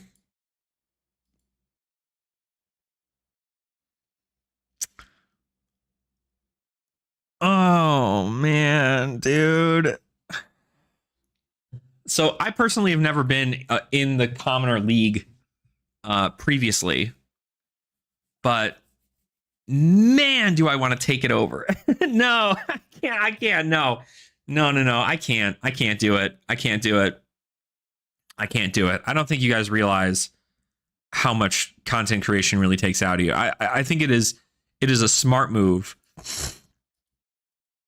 It is a smart move on Smithel's end to give this to somebody else who's more willing, who has the more free time, because man, if I'm already doing stuff with the Clash Bash, right? Already doing stuff with Clash Bash. I have my sights set for the committee over there and doing that. And it's very important to me that that also kicks off on top of doing Commoner. I'd love to play Commoner, and I'd love to talk my own personal things in Commoner, but I'd have to make sure that the Commoner, like the actual Commoner League, was one, beneficial and like actually somewhat financially better for me, because I'd need to dedicate a lot more time to do something like that. It's not just like, okay, I'll set up a PayPal, everybody get their stuff together, you figure it out. It is a lot more than that. So I am very curious to see what is going to happen there. I'd imagine somebody's going to do it, right? There's plenty of people in the Commoner community that are willing to take over for this. So, but man, that is crazy. But it makes sense. I don't think you guys understand. I work 40 hours a week, Sunday through Wednesday. And then when I get off work on those days, I have like 3 hours to myself, and I spend an hour of it cooking. So I have 2 hours to myself, and it's mostly just time spent with my girlfriend and my cat and my roommate. And then like sometimes I'll have like a couple minutes to work on some stuff here online, but I mostly just want to decompress. And then on Thursday, right, we have this. I play, I do my live stream here, and then I also edit on these days, and then sometimes I pick up additional shifts at work, usually on Fridays, which I did this week. So I'm working tomorrow morning, and then I have, I wanted to start kind of doing a little bit more gaming stuff too over on my gaming channel for YouTube. So I got to work on that. My Twitch channel is getting back into gaming, and I kind of want to do like a couple hours there. Then I have to find time to edit, and then I have to find time to talk about the other special things. It's a lot. It's a lot to have happen. And then Saturday comes around, and Saturday I want to spend most of my time with my girlfriend because, that's the only time that she's off and I'm off at the same time. This weekend is obviously different because we have pre-releases all weekend, so I'm not, not really keen to to be able to have the free time, but it is very important that I get this kind of stuff done. So as much as I wish I could, because I've always dreamed of running a league, right? But I mean, technically I'm already running a league. Like we're already running the Clash Bash League. So it is very important that that we get that taken care of. But hopefully somebody finds it there. I don't want, while this is a big commoner group and a lot of people are going to still be talking about commoner, I don't know that it is going to be, I don't know that it's going to be like, an immediate thing. So I feel kind of bad for almost no participation in the commoner league. I mean, it's something I've wanted to join too, but like I've never, like my time personally was different to get in, and then I also don't know really when I want to play half the time, and I just haven't gotten around to like doing a bunch of this stuff. But I don't know. I am sad that I'm not able to. Maybe I'll join the league the next time around, but we'll have to see what happens. I'd love to start my own commoner league, but I don't know if I'd be able to do it as well as Smithville is. And bad for almost no participation, but Clash Bash helping. I mean, it is what it is. I mean, like there's not really much we could do in that regard. We can't just assume like, oh yeah, sick, right? We're going out and we're not really doing a whole lot in the committee per se. A lot of it is just who wants to join. Okay, the date is this time. All right, cool. Let's get everybody set up with their pairings. Play your game. Okay, cool. Good to go. Move on from there. And that's pretty much the only thing we do as far as like Clash Bash helping. Like there's not really a whole lot of like, there really isn't a whole lot of stuff, especially since it's free. We don't have to like worry about hyper prizing or anything. We don't have to worry about who's paid and who hasn't. We don't have to worry about all these other things. It's just a free event to get in. But I think that as it continues to grow, we may eventually put a price on it, just to kind of help with that, right? Because right now, the only person doing a lot of like the big analytic stuff is Nathaniel, and he's got a day job and kids and a life, and I'm sure if he was able to get a little bit out of this, and it would more specifically the any money that we would get for entry would help for us to pay for shipping to give prizes to people around the world. Because like if people in the States win, then we don't have to spend a whole bunch in shipping. But if people outside of the United States win, then we have to figure that out, because at that point it's like, well, how do we compensate your win? So it's interesting. It's interesting. But there's not really a whole lot like extra that could go into it, right? Yeah, absolutely. I mean, like we could have like a outside of the states representative. I know we have Carlos in Spain, who also is a representative for the Clash committee. But like Carlos also hasn't done like a whole absolute ton outside of making the rules feat for Clash translate to Spanish. But I mean, there's not really a whole lot of like necessary participation unless we start doing like a vote on something. So if we do a vote on something and it's like, this is something we need to have happen, then we'd expect all the committee members to be there and give their takes and so on and so forth. But I think for right now, it's not the end of the world. But that is kind of crazy. I love the concept of Commoner League, but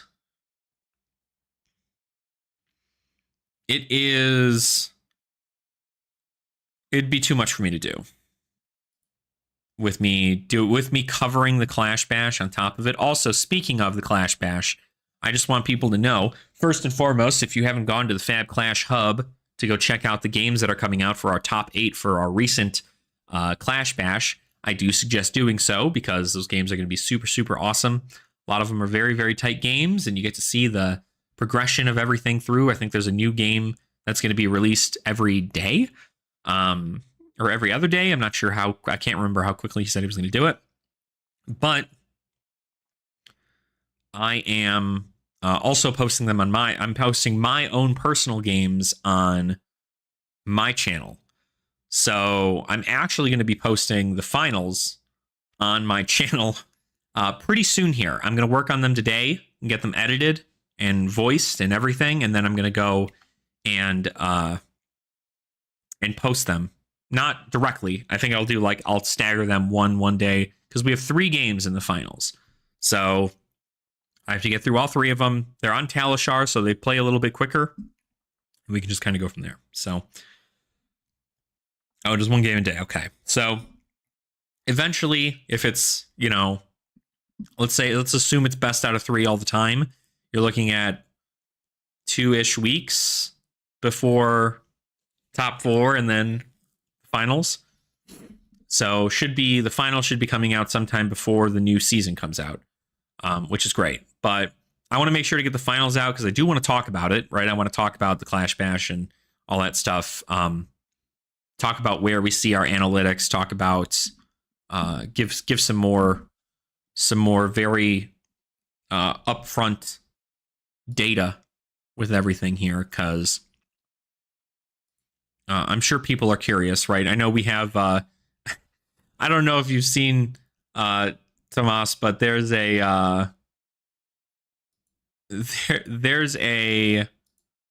individual who was posting on my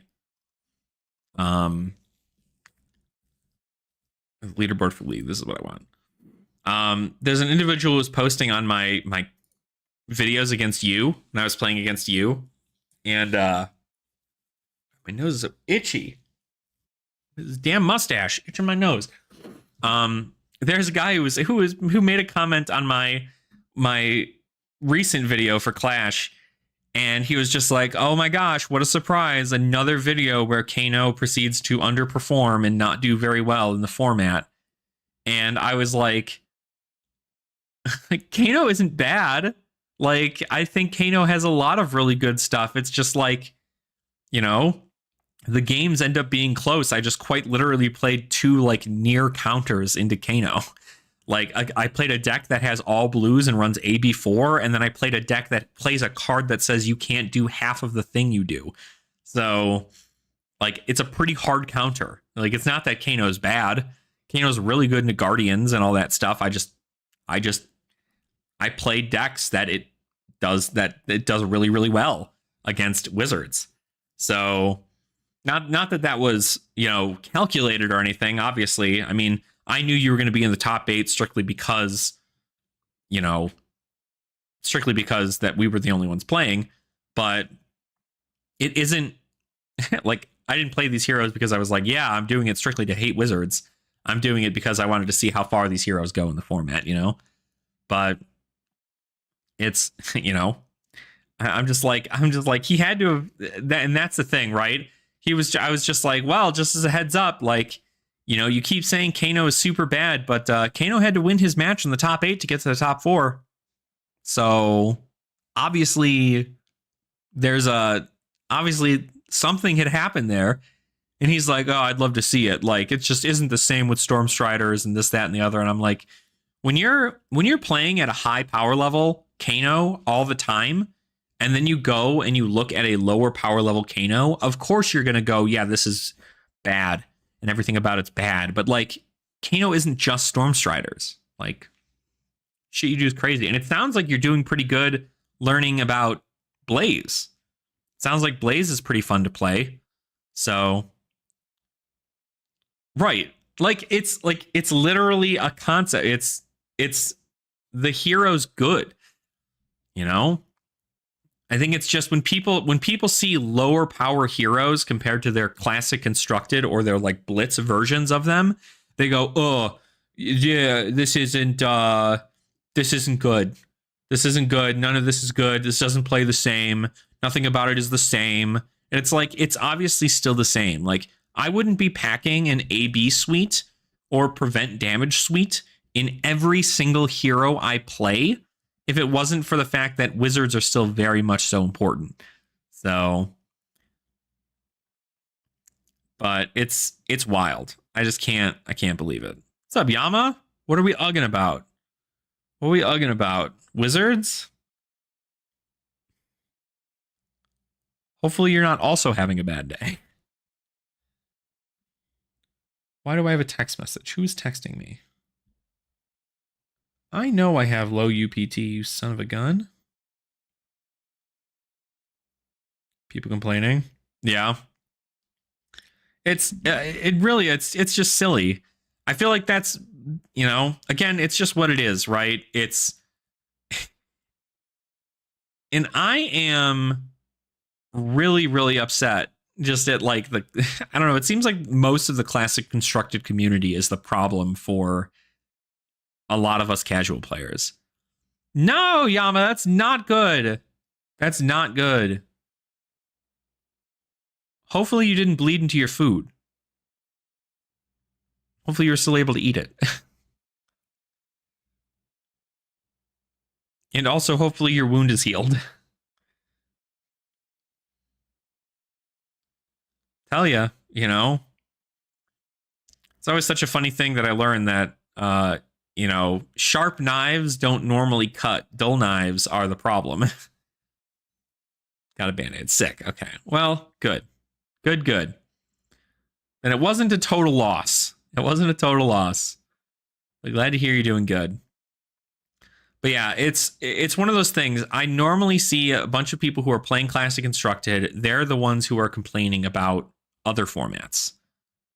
So it is just not. It's silly to me because they're just complaining about a format that isn't their own. I mean, not that it can't be their own, right? But it's just ridiculous to see so many people go, oh yeah, well, Classic Constructed, you're able to do all this cool stuff, and like this is how you play Classic Constructed, and that's just it. Like, Classic Constructed is the game mode. That's the game. The whole thing about it. All these other games are bogus and stupid. And it's like, come on. Like, do you forget how to have fun? Honestly, I haven't played anything besides CC in ages. Hardly have a clue what good Blitz are nowadays. Yeah. Well, I mean, Blitz, it all kind of just like depends on who's playing what, right? Because Blitz luckily has a lot of stuff in it where at 20 life, a lot of the heroes have different play styles now, right? In Classic Constructed, I feel like blocking is really powerful for a lot of heroes, but getting a higher amount of damage out on your turn is normally the way to do it for Classic Constructed. But for Blitz and anything in the young hero format, you have to be able to know that your deck has a solid amount of blocking potential. Because if your deck doesn't block super well, if you have like a 2 block in your deck, you're probably in a real feels bad situation, because you're at 20 life in most cases. And that is really powerful when it comes to figuring out what the hell is happening, right? You don't just get to use your life as a resource now is a lot more detrimental, because being at 40 life, you get 20 additional life to work with, right? To be like, yeah, I can take that if I know I can bring back a little bit more damage, and kind of slowly but surely you're bringing each other down until eventually you're both under 20 and you're working it back and forth. But in Blitz, it's just like, yeah, if you don't have anything to block, you're kind of dead. Like, you're just kind of dead. That's actually, Rhinar is a good example. A lot of people, this is actually, fun fact, which you'll see, I had a blowout against my opponent in Clash because of some of the stuff that Rhinar can do in Blitz, which is literally barraging beatdown, show no mercy. So red barraging beatdown, show no mercy. They come in for, what is it? It'll be 9, because you're probably blocking with 1, right? You're blocking with the 1 card in your hand. So that is +4, because it's not blocked with 2 non-equipment cards. So that's +8 to 9. That is a whopping, 17 damage in a 20 health format? Like, it's kind of ridiculous. It intimidates all the cards from your hand, because barraging beatdown intimidates, and then barraging beatdown intimidates, and then show no mercy intimidates. I mean, shoot, you could use it with Alpha Rampage too. Like, I mean, Alpha Rampage you'd have to discard, but yeah, it's fun blowout turns like that is what I think, like, that's where, like, a lot of the stuff in the Blitz formats are very, it's almost like if Rhinar was, you've seen this already, right? Like, it's almost like if Rhinar was playing Wizard, right? You pitch stack properly, you wait to get the cards you want, and then eventually you come in, bomb, right? And that's just Rhinar. And if that ends up being the thing where Rhinar is like, yeah, this is really powerful and I'm able to do this all the time, eventually Rhinar will hit Living Legend and then won't be able to be used in Blitz. If it ends up being a problem in Clash, then we can obviously take measures to do that if that's the case. But that's something that even Pablo Pintor had shown during the Pro Tour, I believe. He was playing Rhinar, and that was one of his strategy to kill his opponent was barraging beatdown, show no mercy. Play Rhinar, don't ban BB. If it becomes a problem, like genuinely you're seeing Rhinar at top tables all the time, like I think it's a pretty solid move to ban Blood Rush Bellows, because, or not Blood Rush Bellows, freaking Barraging Beatdown, sorry, because the card it costs 0 to play it. It intimidates, and it also gets +4 to your next, if you play a red, it gives you +4 to your next brute attack. It's so good. It's why I lost my first game in the Clash Bash, or in the finals, because that was it. I was just like, no, I'm pretty comfortable where I am and being able to make it happen, and that was just it. I got rocked. But yeah, it's interesting, right? It's very interesting. I am very much so not sure if I'm just like absolutely in love with the concept for that, but I mean, you can always just counter it with a more tanky build. right? Play like Aura Bravo. Rhinar Mayhap's my favorite brute. I think he's very good. He's very good. I think Leviah having a demi hero is probably a little bit better, but you have to play her a bit differently. So not exactly the same. Yeah, they're good. That's good. Those are good heroes. I don't think I'm going to be playing. I have to figure out what I'm going to be playing because I really want to play. I want to play new into this format. So I'm going to definitely try to get a new deck together to play new. And then I might play, I don't know, I might play Bravo. Because Bravo's pretty good. About Viserai? I think Viserai might be fun to play. He's got, I mean, quite a bit of stuff. Viserai. Let's look at this up. So he's got quite a bit of specializations. Outside of Arcanite Shard, I'm not obviously going to buy an Arcanite Shard, and I don't need it. But Sonata Phantasmia being a pretty good way to just like pump a bunch of stuff. You can just like pitch a bunch of blues. Because you need what? If X is 6 or greater, target hero discards 3 random cards. So you can play this, pitch. You'd have to pitch 12. You'd have to pitch 3. You'd have to pitch 4 blues into this. So you'd have to pitch 4 blues, which is kind of ridiculous, but not impossible towards like the end game. This would be like crazy good, like as a one of, just to be like, yeah, okay, I have more blues in my deck than I have anything else. Sonata Phantasmia and Arsenal. Play Sonata Phantasmia, bop all 4 blues, get 6 rune chance, and then have my opponent only have 1 card in their hand. Yeah, opponent's got no hand. Well, not no hand. I mean, obviously, if they are already down 1 card, that's pretty good. But Bequest isn't bad either. Yeah, no bad hand. Next Runeblade attack action card you play this turn costs 1 resource less to play for each rune chain you control. That's good. That turns any of your Runeblade attacks.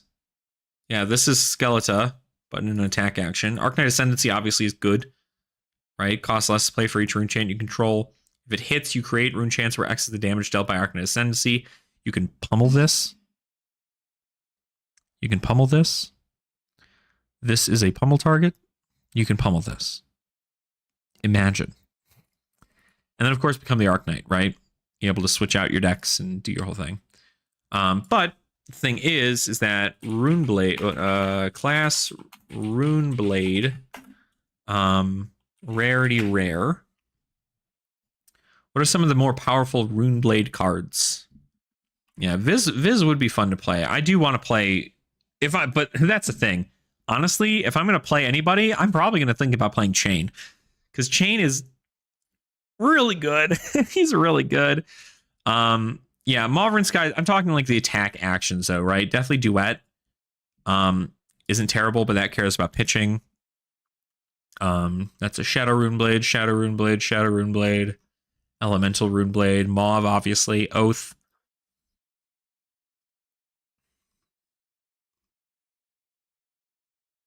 Yeah, it looks like most of the Runeblade attack actions, I guess like Spellblade Assault. Because if you're going to play, that's what I mean, right? If you're going to play Bequest the Vast Beyond and have your next attack action, your next Runeblade attack action cost, rune chant less, then you have to change this. Said Spellblade Assault. Yeah, exactly. Like Spellblade Assault and Vexing Malice are really your only choices, which is why like Shadow Runeblade, look at all this other shit for Shadow Runeblade. Like you get Envelop in Darkness in Shadow Runeblade, you get Deathly Duet, you get Deathly Wail, you get Deathly Delight. All these have Rune Gate. So you can play Vincent. Obviously, we know Vincent's doing not too bad. That's edgy. Good thing I'm edgy. The only thing is that Chain's weapons Type weapon shadow talent shadow class runeblade. The only shadow runeblade weapons we have access to here are Galaxy Black. I mean, Dustblade. Dustblade is not going to be legal this time around. No, so in Clash, we Rosetta Thorn is restricted to only Briar. So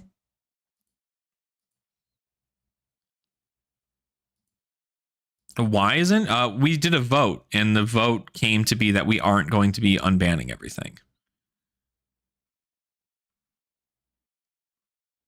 Pretty sure everybody voted. Let me just double check here.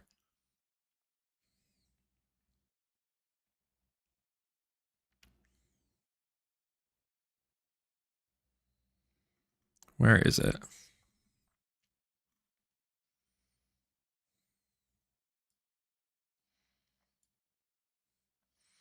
No, yeah, it was already banned.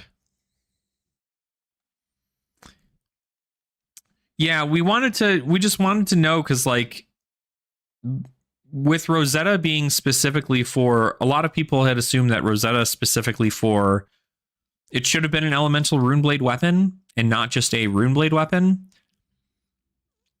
Now, obviously, if we end up doing all this and runeblade ends up not being a problem, then, you know, you're looking at something different, right? But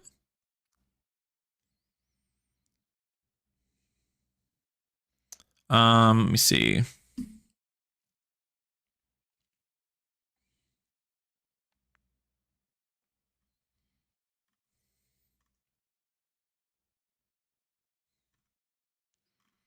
Where is it? Where is it? Where is it? Where is it? Yeah, update from the voting for next season. Weekly game matchups. Put it out there to see if the community would prefer a weekly pairing. It was 10 votes unanimous. Best of 1 for regular season play. So we're not going to do best of 3 for the regular season, but we're still going to do best of 3 for the top 8. Season will be 7 weeks, maybe 6 weeks maybe 6 weeks since we have matchups. Thoughts? And then ban list stays for the season. There were only 3 total votes, and to pass it must be 4 votes.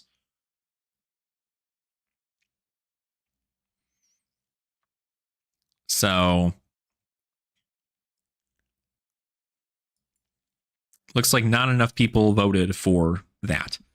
So it's going to stay for the season. Yeah.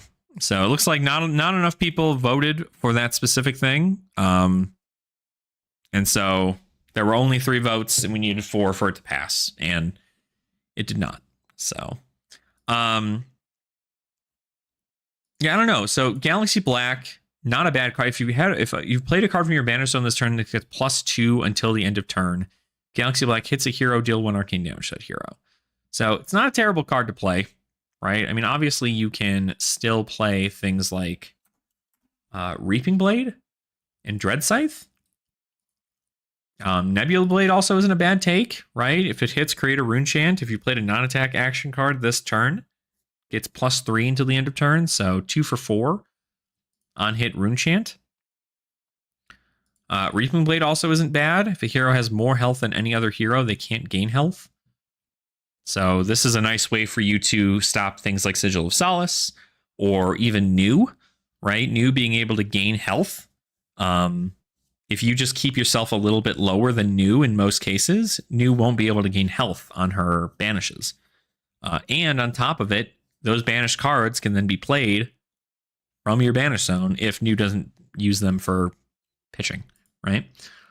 And then Dustblade, you know, yeah, obviously it's not like the best, but like a 1 for 3 with on hit deal 1 arcane damage is fine. This is just a slightly stronger version of it. What about Codex? Codex?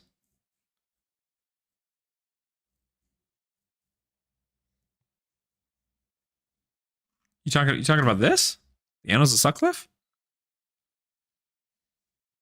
No, this card's not good.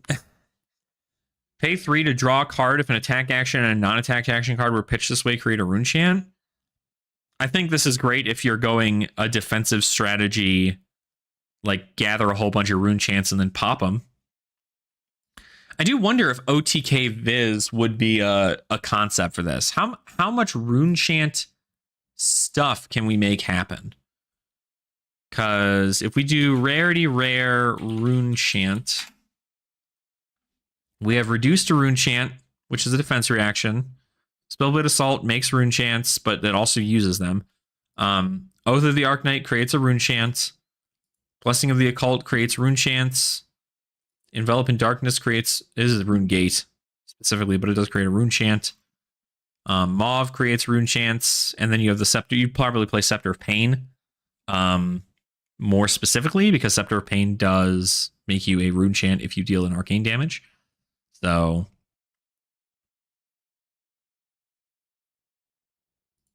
no, it doesn't use the one it makes, but it does use the ones that currently have available. So if you start your turn with if you start your game with no rune chants and you play a Spellblade Assault, rad.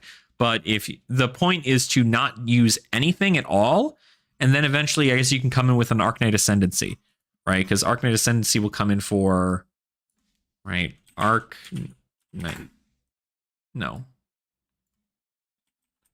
It's not rare. Arknight Ascendancy will come in for 5. It has Dominate. If you can buff it, you can buff it with something. So you can buff it with, I think that is that Mauvrin. It's Mauve buff. No, it just gives go again and then unhit things, right? Yeah. Attack action, play with string, gets go again, and if it hits, create 3 rune chants.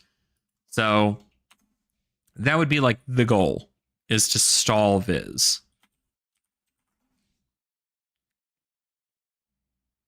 But if you do rune chant, rarity less than or equal to rare. Whoops, should probably. Here we go. Read the runes, makes you rune chants. Reduce to rune chant, block stuff. Spellblade Strike is a attack action, so we don't want to use it totally. Spellblade Assault gets you rune chants. Oath of the Arknight gets you rune chants. It also buffs your next Runeblade attack, so you could play this into Arknight Ascendancy. Amplify the Arknight is another power. I think this card's also not terrible either, because it's the same deal. It's for 6. So you'll be able to come in for, like, I don't know, 17 rune chants and 6 physical damage. That's a pretty powerful turn. But you have to, you have to wait it out. Blessing of the Occult. You have to be able to play this and then wait a turn and you get 3 rune chants. Yeah, Amplify is really, really good. Rune Flash is an attack. So, because the goal of Stall Viz is to play a whole bunch of things that aren't attack actions, just make a ton of rune chants, and then slap them out. Now, Viscerai's ability also says you make them, right? Whenever you play a Runeblade card, if you have played another non-attack action card this turn, create a rune chant token. So you could play things like, Bloodspill Invocation. And this might not be bad, right? Play Bloodspill Invocation into a Runeblood incantation.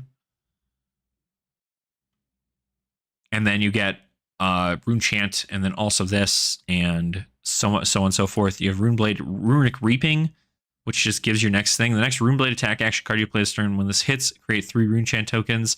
If an attack action card was pitched to play this, the next Runeblade attack action card you play this turn gets +1.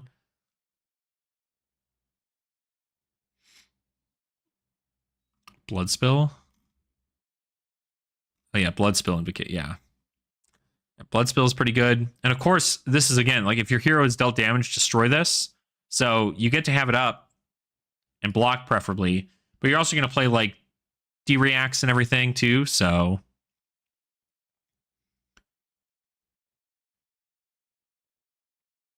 Oh yeah, oh, this doesn't do it. Never mind. You're right. Yeah. Not good. You have to hit with an attack action. So you're going to mainly be doing Scepter of Pain. The current Runeblade's not a fan of if you pitch cards. Yeah, I mean, because it's very specific to certain things, right? Because you want to play those cards instead of pitching them and like combo them off, instead of being like, yeah, I'm going to pitch this. But the odds are different. Sutcliffe's obviously crazy good. Reveal the top 3 cards of your deck. Create a Rune Chant token for each Runeblade attack action card revealed this way. And then put the cards on the top of your deck in any order. So you get to make Rune Chants off of that. So you can play Sutcliffe's into Runeblood and make a thing. Or Sutcliffe's into Blessing. Wouldn't be terrible either. So you just make a ton of them, block them out, and then hope that your opponent doesn't have a way to destroy you. Reduce the Rune Chant, not terrible either. Right? Obviously, we talked about this. This is block 4, create a Rune Chant token, and it costs X less to play for each Rune Chant you control. So these are like free D-reacts, and you can use really all of them, theoretically. You want red and maybe yellow read the runes, because that's the thing. I guess in this deck, you don't really need to worry about cost for anything, right? Because read the runes cost 0, makes you Rune Chants. Reduced Rune Chants is technically free because it only costs 1 and you're going to have a Rune Chant. Oath the Arknight costs 2, but it's a buff to your next Runeblade attack, and it creates a Rune Chant token. So theoretically, you could play it into something else to get the Viscerai trigger and then also the Oath trigger, but for 1 Rune Chant, you're going to want to use it to buff your next attack, so you're probably just going to be playing the reds, and then wait for when you're going to play like the Amplify the Arknight. Because if you can do this, if you can make your last turn, right? Oath of the Arknight, +3, create a Rune Chant, and then play Amplify the Arknight. This will come in for 9 with like 17 Rune Chants on the back end. Maybe more. So, very powerful. Now, of course, Sutcliffe's is also very interesting because, like, you want to play Sutcliffe's, but it's every Runeblade attack action card revealed this way. So you have to play more attack actions. I mean, you could play them just for like the blocking power, right? Like Meet and Greet. And you can just block with these cards. You can play Meet and Greet. You can play Rune Flash. You can play more amplifies that aren't just these ones. You can play your Arknight Ascendancies, so on and so forth. So, because all of them block for 3, which is really good. So you're going to want your attack actions to block, and then you're going to want your D-reacts to not, to just do that regular thing, and then you're going to want to make sure to read the runes. For your armor, you have Mage Master's Boots. Right, if we do class Runeblade type equipment. So Aether Ironweave obviously being a great one here. Activate this ability only if you played an attack action card and a non-attack action card this turn. Go again. So, I mean, you could theoretically run this. It's just a block 1, really, because you're not going to play it in attack action in most cases there. Amethyst Tiara, this is just a Majestic. You can't run that.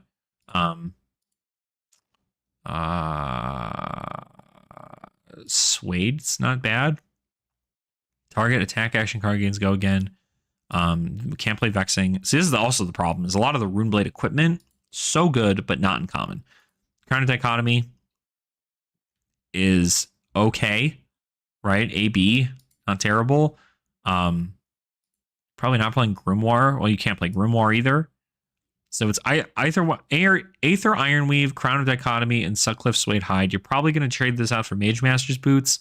Your headpiece is probably just going to be whatever blocks the best, right? So if we go type class generic head, rarity less than or equal to rare. So you're probably going to be running something along the lines of maybe Ironhide Helm. Or you can play Frontline Helm and just block that, except you're not really going to want to do that. You're probably going to just run Ironhide. You could also run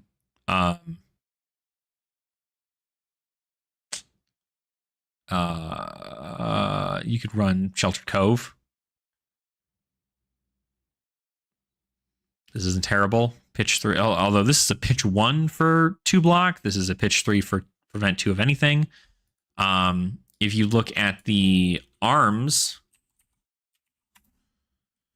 this is where it's kind of bad, right? Because you have pretty much nothing here. I mean, you can Goliath Gauntlet, because technically you can Goliath Gauntlet into your Arknight.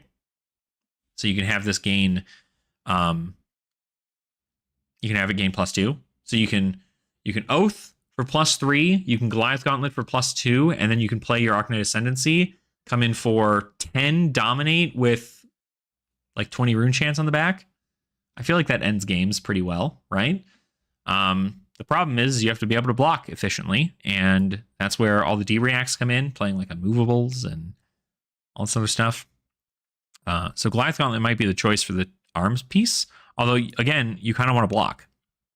Right? So Ironhide Gauntlet might be better. I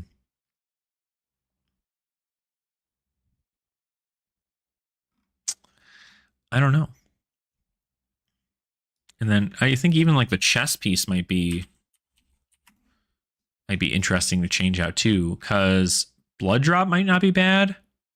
Dealt or been dealt physical damage this turn. So maybe not this. If I've been dealt it, yeah, I guess I could theoretically do that. But you probably want to play like Deep Blue. Or actually Hardened Cross. Well, no, Hardened Cross Step doesn't matter. Your stuff's gonna be free. I don't know. You'd have to get like a nice like defensive piece out here for this, but you know, I'd be curious. I'd be curious to see. Like Viserai certainly seems fun. I'd love to play Viserai. But I don't know how well he plays into much of the meta here. Because really it's just like how much rune chance can I generate? If I can quickly within the first several turns block out a whole bunch of damage and then generate 15 rune chance. I mean 15 rune chance is even a lot, right? But you gotta, I don't know, I guess you gotta just like figure it out. Class Runeblade. Because I'd have to play Scepter Pain, because I don't want to attack. The whole point is to not attack physically, so that you can go ahead and get a bunch of block power out of stuff, right? So I'd be very curious to see how that turns out, how it all works. But yeah, very excited to see how this turns out. What about Defensive Ice Oldhim? I mean, I guess theoretically you could do that, but Defensive Ice Oldhim gets absolutely rocked by new. So like you're probably not worried too much about that, I guess. So it's hard. It's going to be hard to play Guardian with new being a card. Let's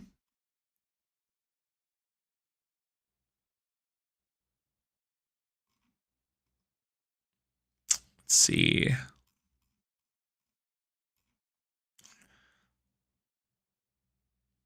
Sealed tutorial. Oh, this is the YouTube video. Data Doll? I mean, theoretically you could play Data Doll. I'm sure Data Doll's got fun stuff in Clash. I just haven't looked at it.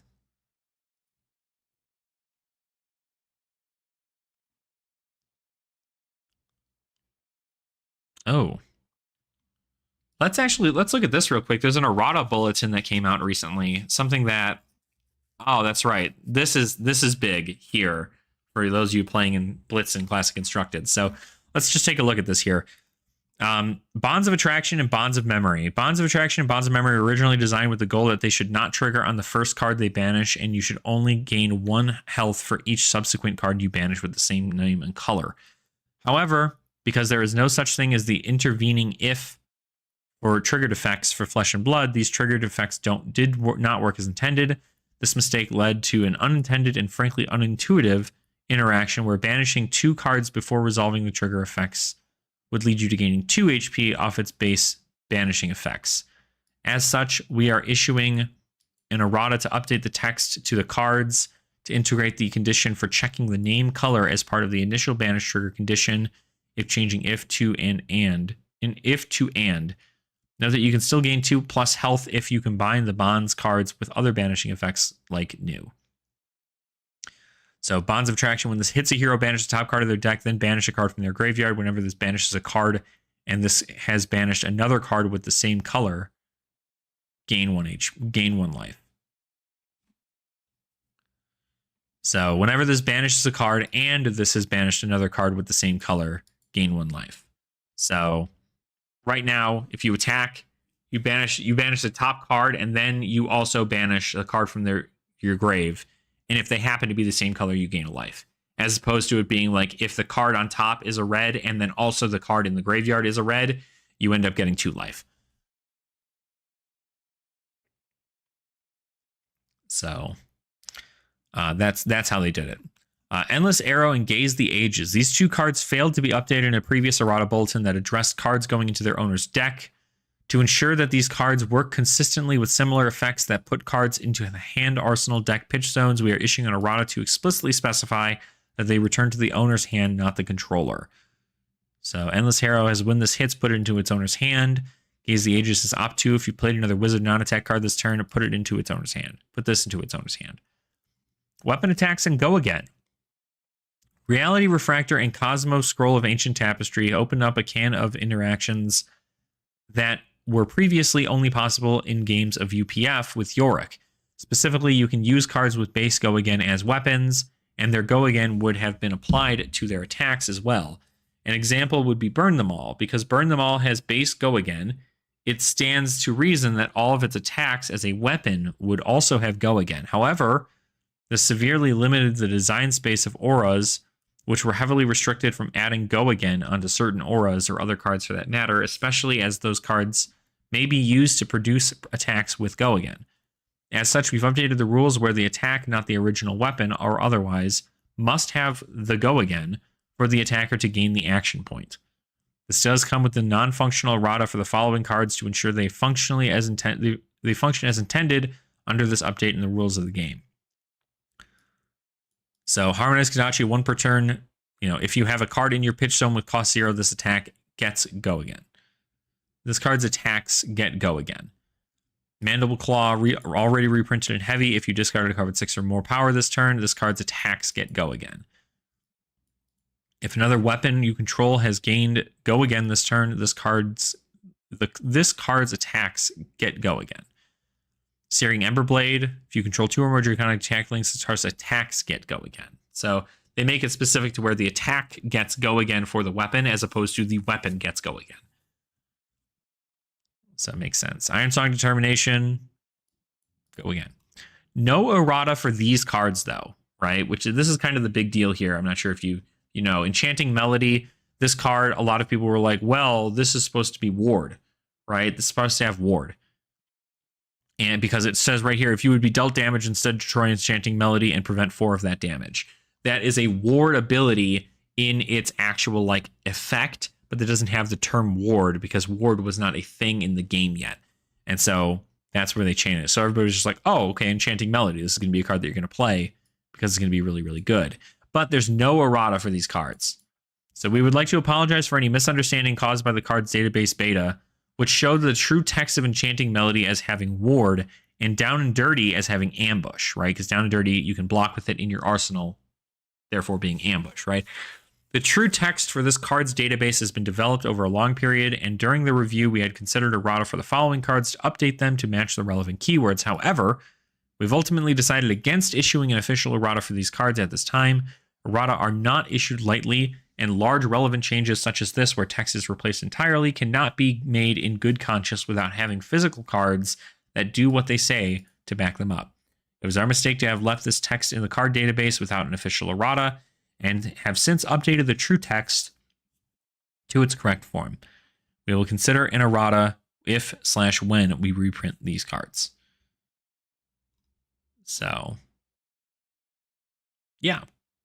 So, these cards didn't actually get an errata, which means that you cannot use this. I mean, you can use it, but you're not going to use this in Enigma. Not a card for it.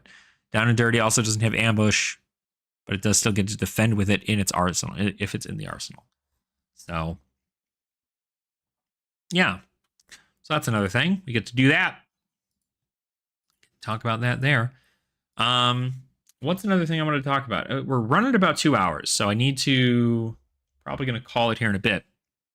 But yeah, we're aiming to get a lot of the Clash Bash stuff done and taken care of.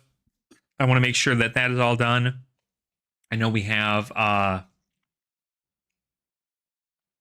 quite a bit there. We have 3 games that I need to do for the finals, and I hope to get those updated sometime this coming week. Get those all up, and then we can talk about the Clash Bash itself, how it went, how I felt it went, what changes we're going to have happen to the MST format, and when that starts, kind of get more people interested in it. Yeah, I think that's pretty much that there. Pre-release this weekend, so if you guys are going to pre-release, get a whole bunch of really cool cards. My whole thing with pre-release, I'm not like quite going there to win specifically. I would like to win, sure, but if I don't win, not the end of the world. I got to buy packs of the new set, and I got to play around with the cards, and hopefully I pull something super good. Considering that every player is getting considering every player is going to be taking like a third of a box, right? I feel like there's going to be a lot of boxes cracked. There's going to be a lot of product opened, and we'll see if any of these stores end up pulling a gold pack out of their stuff, right? Can you talk ASC sometime? Yeah, I'll probably make a ASC video because I would like to talk a little bit about that. That might actually be the other. I don't want to play 2 assassins, but I feel like ASC is really, really well tuned into the format as of right now. So I feel like ASC might not be a bad call. So nice podcasty. Yeah, I mean, it's kind of a podcasty-ish thing that we're doing right now, but I don't know. We'll have to. I like the concept of using this. I like the concept of having something like this to be able to just like chat out loud for whoever wants to talk about it, but we don't have like episodes or anything. None of that's happening. I'm mainly just out here talking about Flesh and Blood and enjoying it and talking about other things. I do still also really want to get into Grand Archive pretty bad. I'd like to just get like a bunch of bulk off of somebody and just like play around with that because I think that would be really, really fun. But I would need to, one, find the space for all that bulk. And then also on top of it, I would need to find people to play with. And it turns out that there is an LGS that plays every Thursday night. They play out here. And I thought about going to go join them and play. But I could just bring a starter deck and just go try that out. But I want to get like something a little bit more set forward. It seems like a lot of the cards that are in the meta are not insanely expensive outside of like maybe a dungeon guide. Yeah, the official site does have print sheets for some of the beginning precons. So if you want to do like a print and play kind of concept, you can do that there too. But the decks honestly aren't expensive. Like I think there's some cards that do like insanely powerful things, but for the most part, I think if you like Dungeon Guide is probably like one of the most powerful cards in the set or in like the games right now. And I guess I need to know why, right? Dungeon Guide. So Dungeon Guide, this card is like necessary in almost every deck. It seems it's about $22 for its is really $24 for its thing here. How much for the average deck? Free for an average deck, like maybe $100 less, maybe if that. I wish I could find that out. Let me see. You can have 4 copies, 3 copies. Hold on. Grand Archive TCG. I guess top decks is probably where I'm looking at, right? Tournament reports. Go to Luxera's map. World Championship 2024. So they just had the World Championships here. The top cut lists. This is the list for this guy here. 4 is the max for each thing. So, for instance, this deck, which is the deck that won, runs 4 dungeon guides. So you would need, if you're looking to play the top meta World Championship kind of decks, you'd need 4 copies of a dungeon guide. And dungeon guide is about $25, so it's about $100 for 4 copies of these. Now, granted, you don't need 4 copies. You can just start getting 1 every now and again, right? Because this is an ally mage human. It does not have a class thing, so it's available in anything, and it's also normal, so anybody can use it. On enter, you may banish 2 cards at random from your memory. If you do, level up your champion.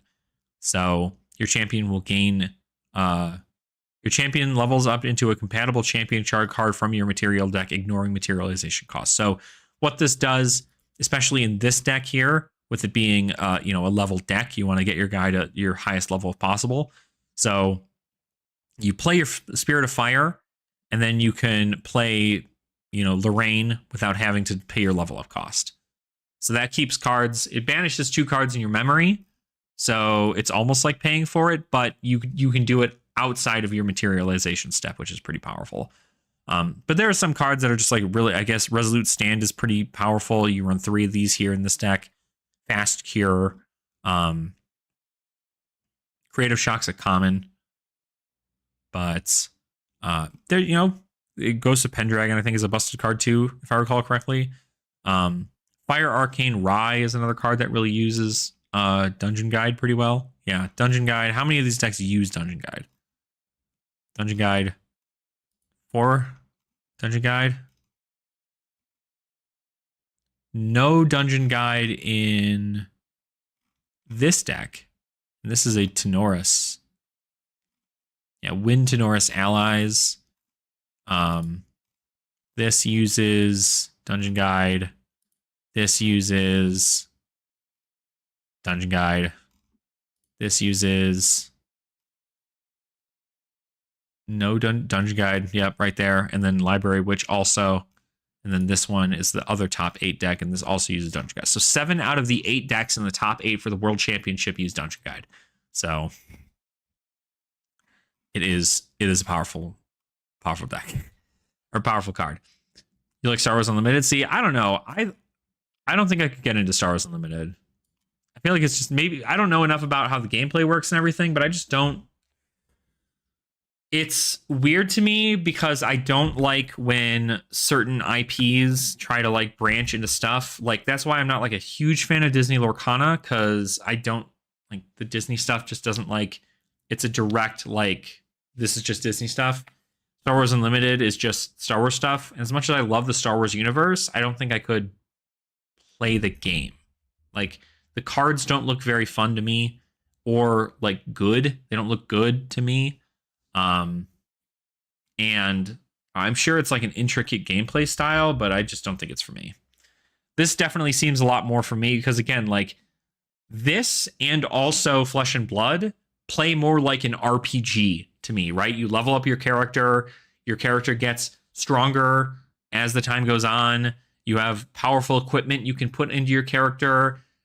This Grand Archive is a lot more like ally-based gameplay, but you could also play, you could play Rye, and Rye is more like spell casting.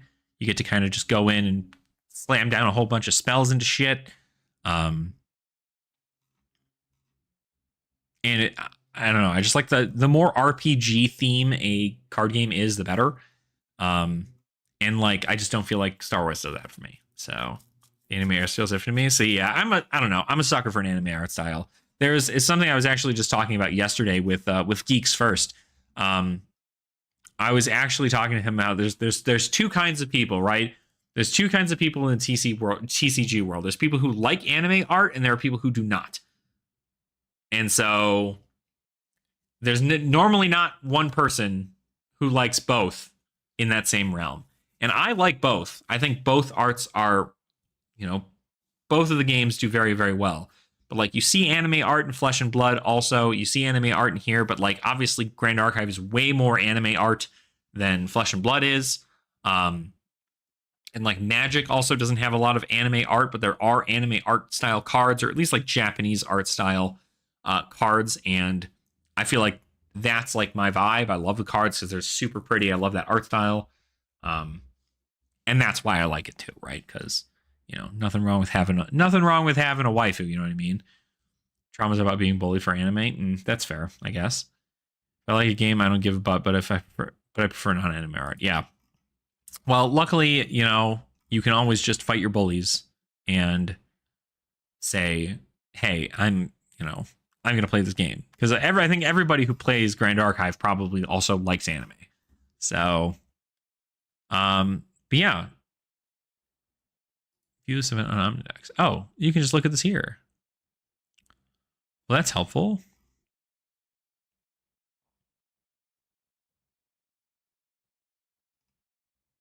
Mm-hmm. Event has ended. So there we go. So 2024 World Championships, it's all done.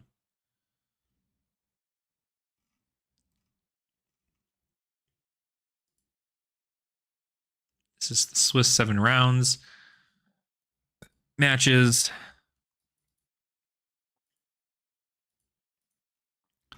So it's also best of 3, which is pretty cool. So good to see that it's a best of 3 system. You decide stuff out.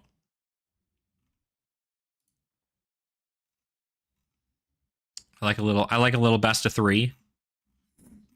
Yeah. So it's very interesting. I like it a lot. I think I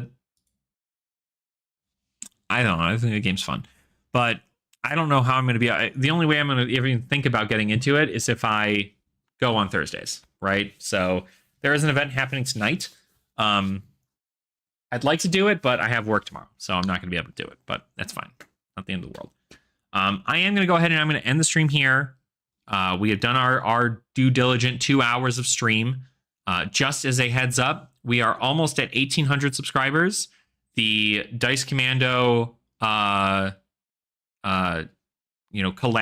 I'm sure was a success to a lot of this, but we've been doing some pretty awesome stuff with a bunch of different creators, and I'm very happy to be a part of this community and a voice and talk about Flesh and Blood and how much I love it and how much I love these lower budget formats.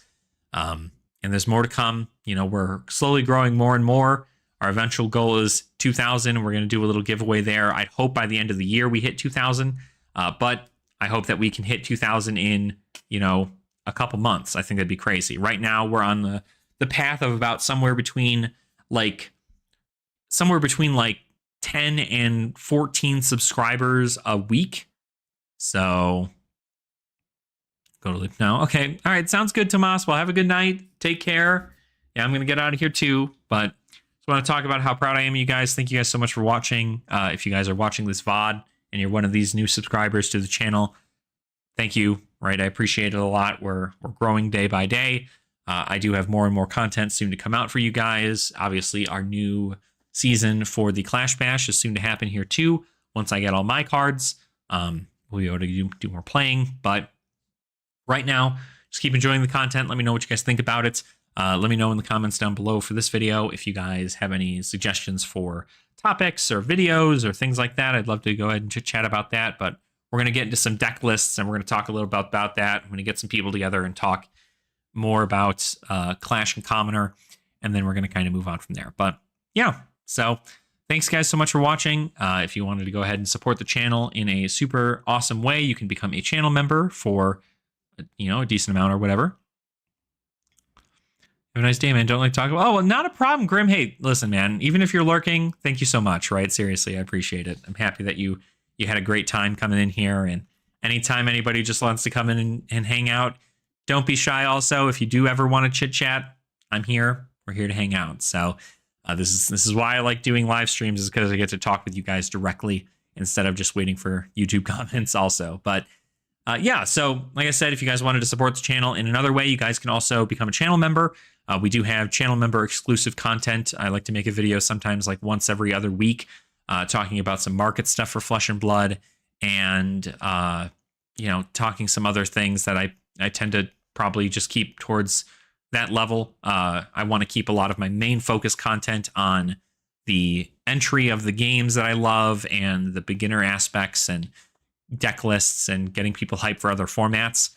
But I talk more about like the market stuff, usually sometimes here live on the live stream and then also in our channel member content. So you can always become a channel member. That helps out the channel a lot. Any amount of money towards myself is greatly appreciated, but not necessary. Even if you just subscribe to the channel or you like the stream or you like any of my videos, that's more than enough for me. So thank you guys all so much for watching. I do appreciate your support. Thank you so much for continuing to support this silly little boy on the internet. And I will see you all live next week, or you can join me on Twitch later tonight, where I'm actually probably later in like a few hours. I'm going to be streaming some Wuthering Waves, a new gacha game that's come out. I wanted to try it out and figured you can see me there. So I'm at Ashen Wings on Twitch. You can hang out there. I'll go ahead and make a tweet about it later. But yeah, see you guys then. So take care. Have a wonderful rest of your night. I'll see you guys soon. Nerd out.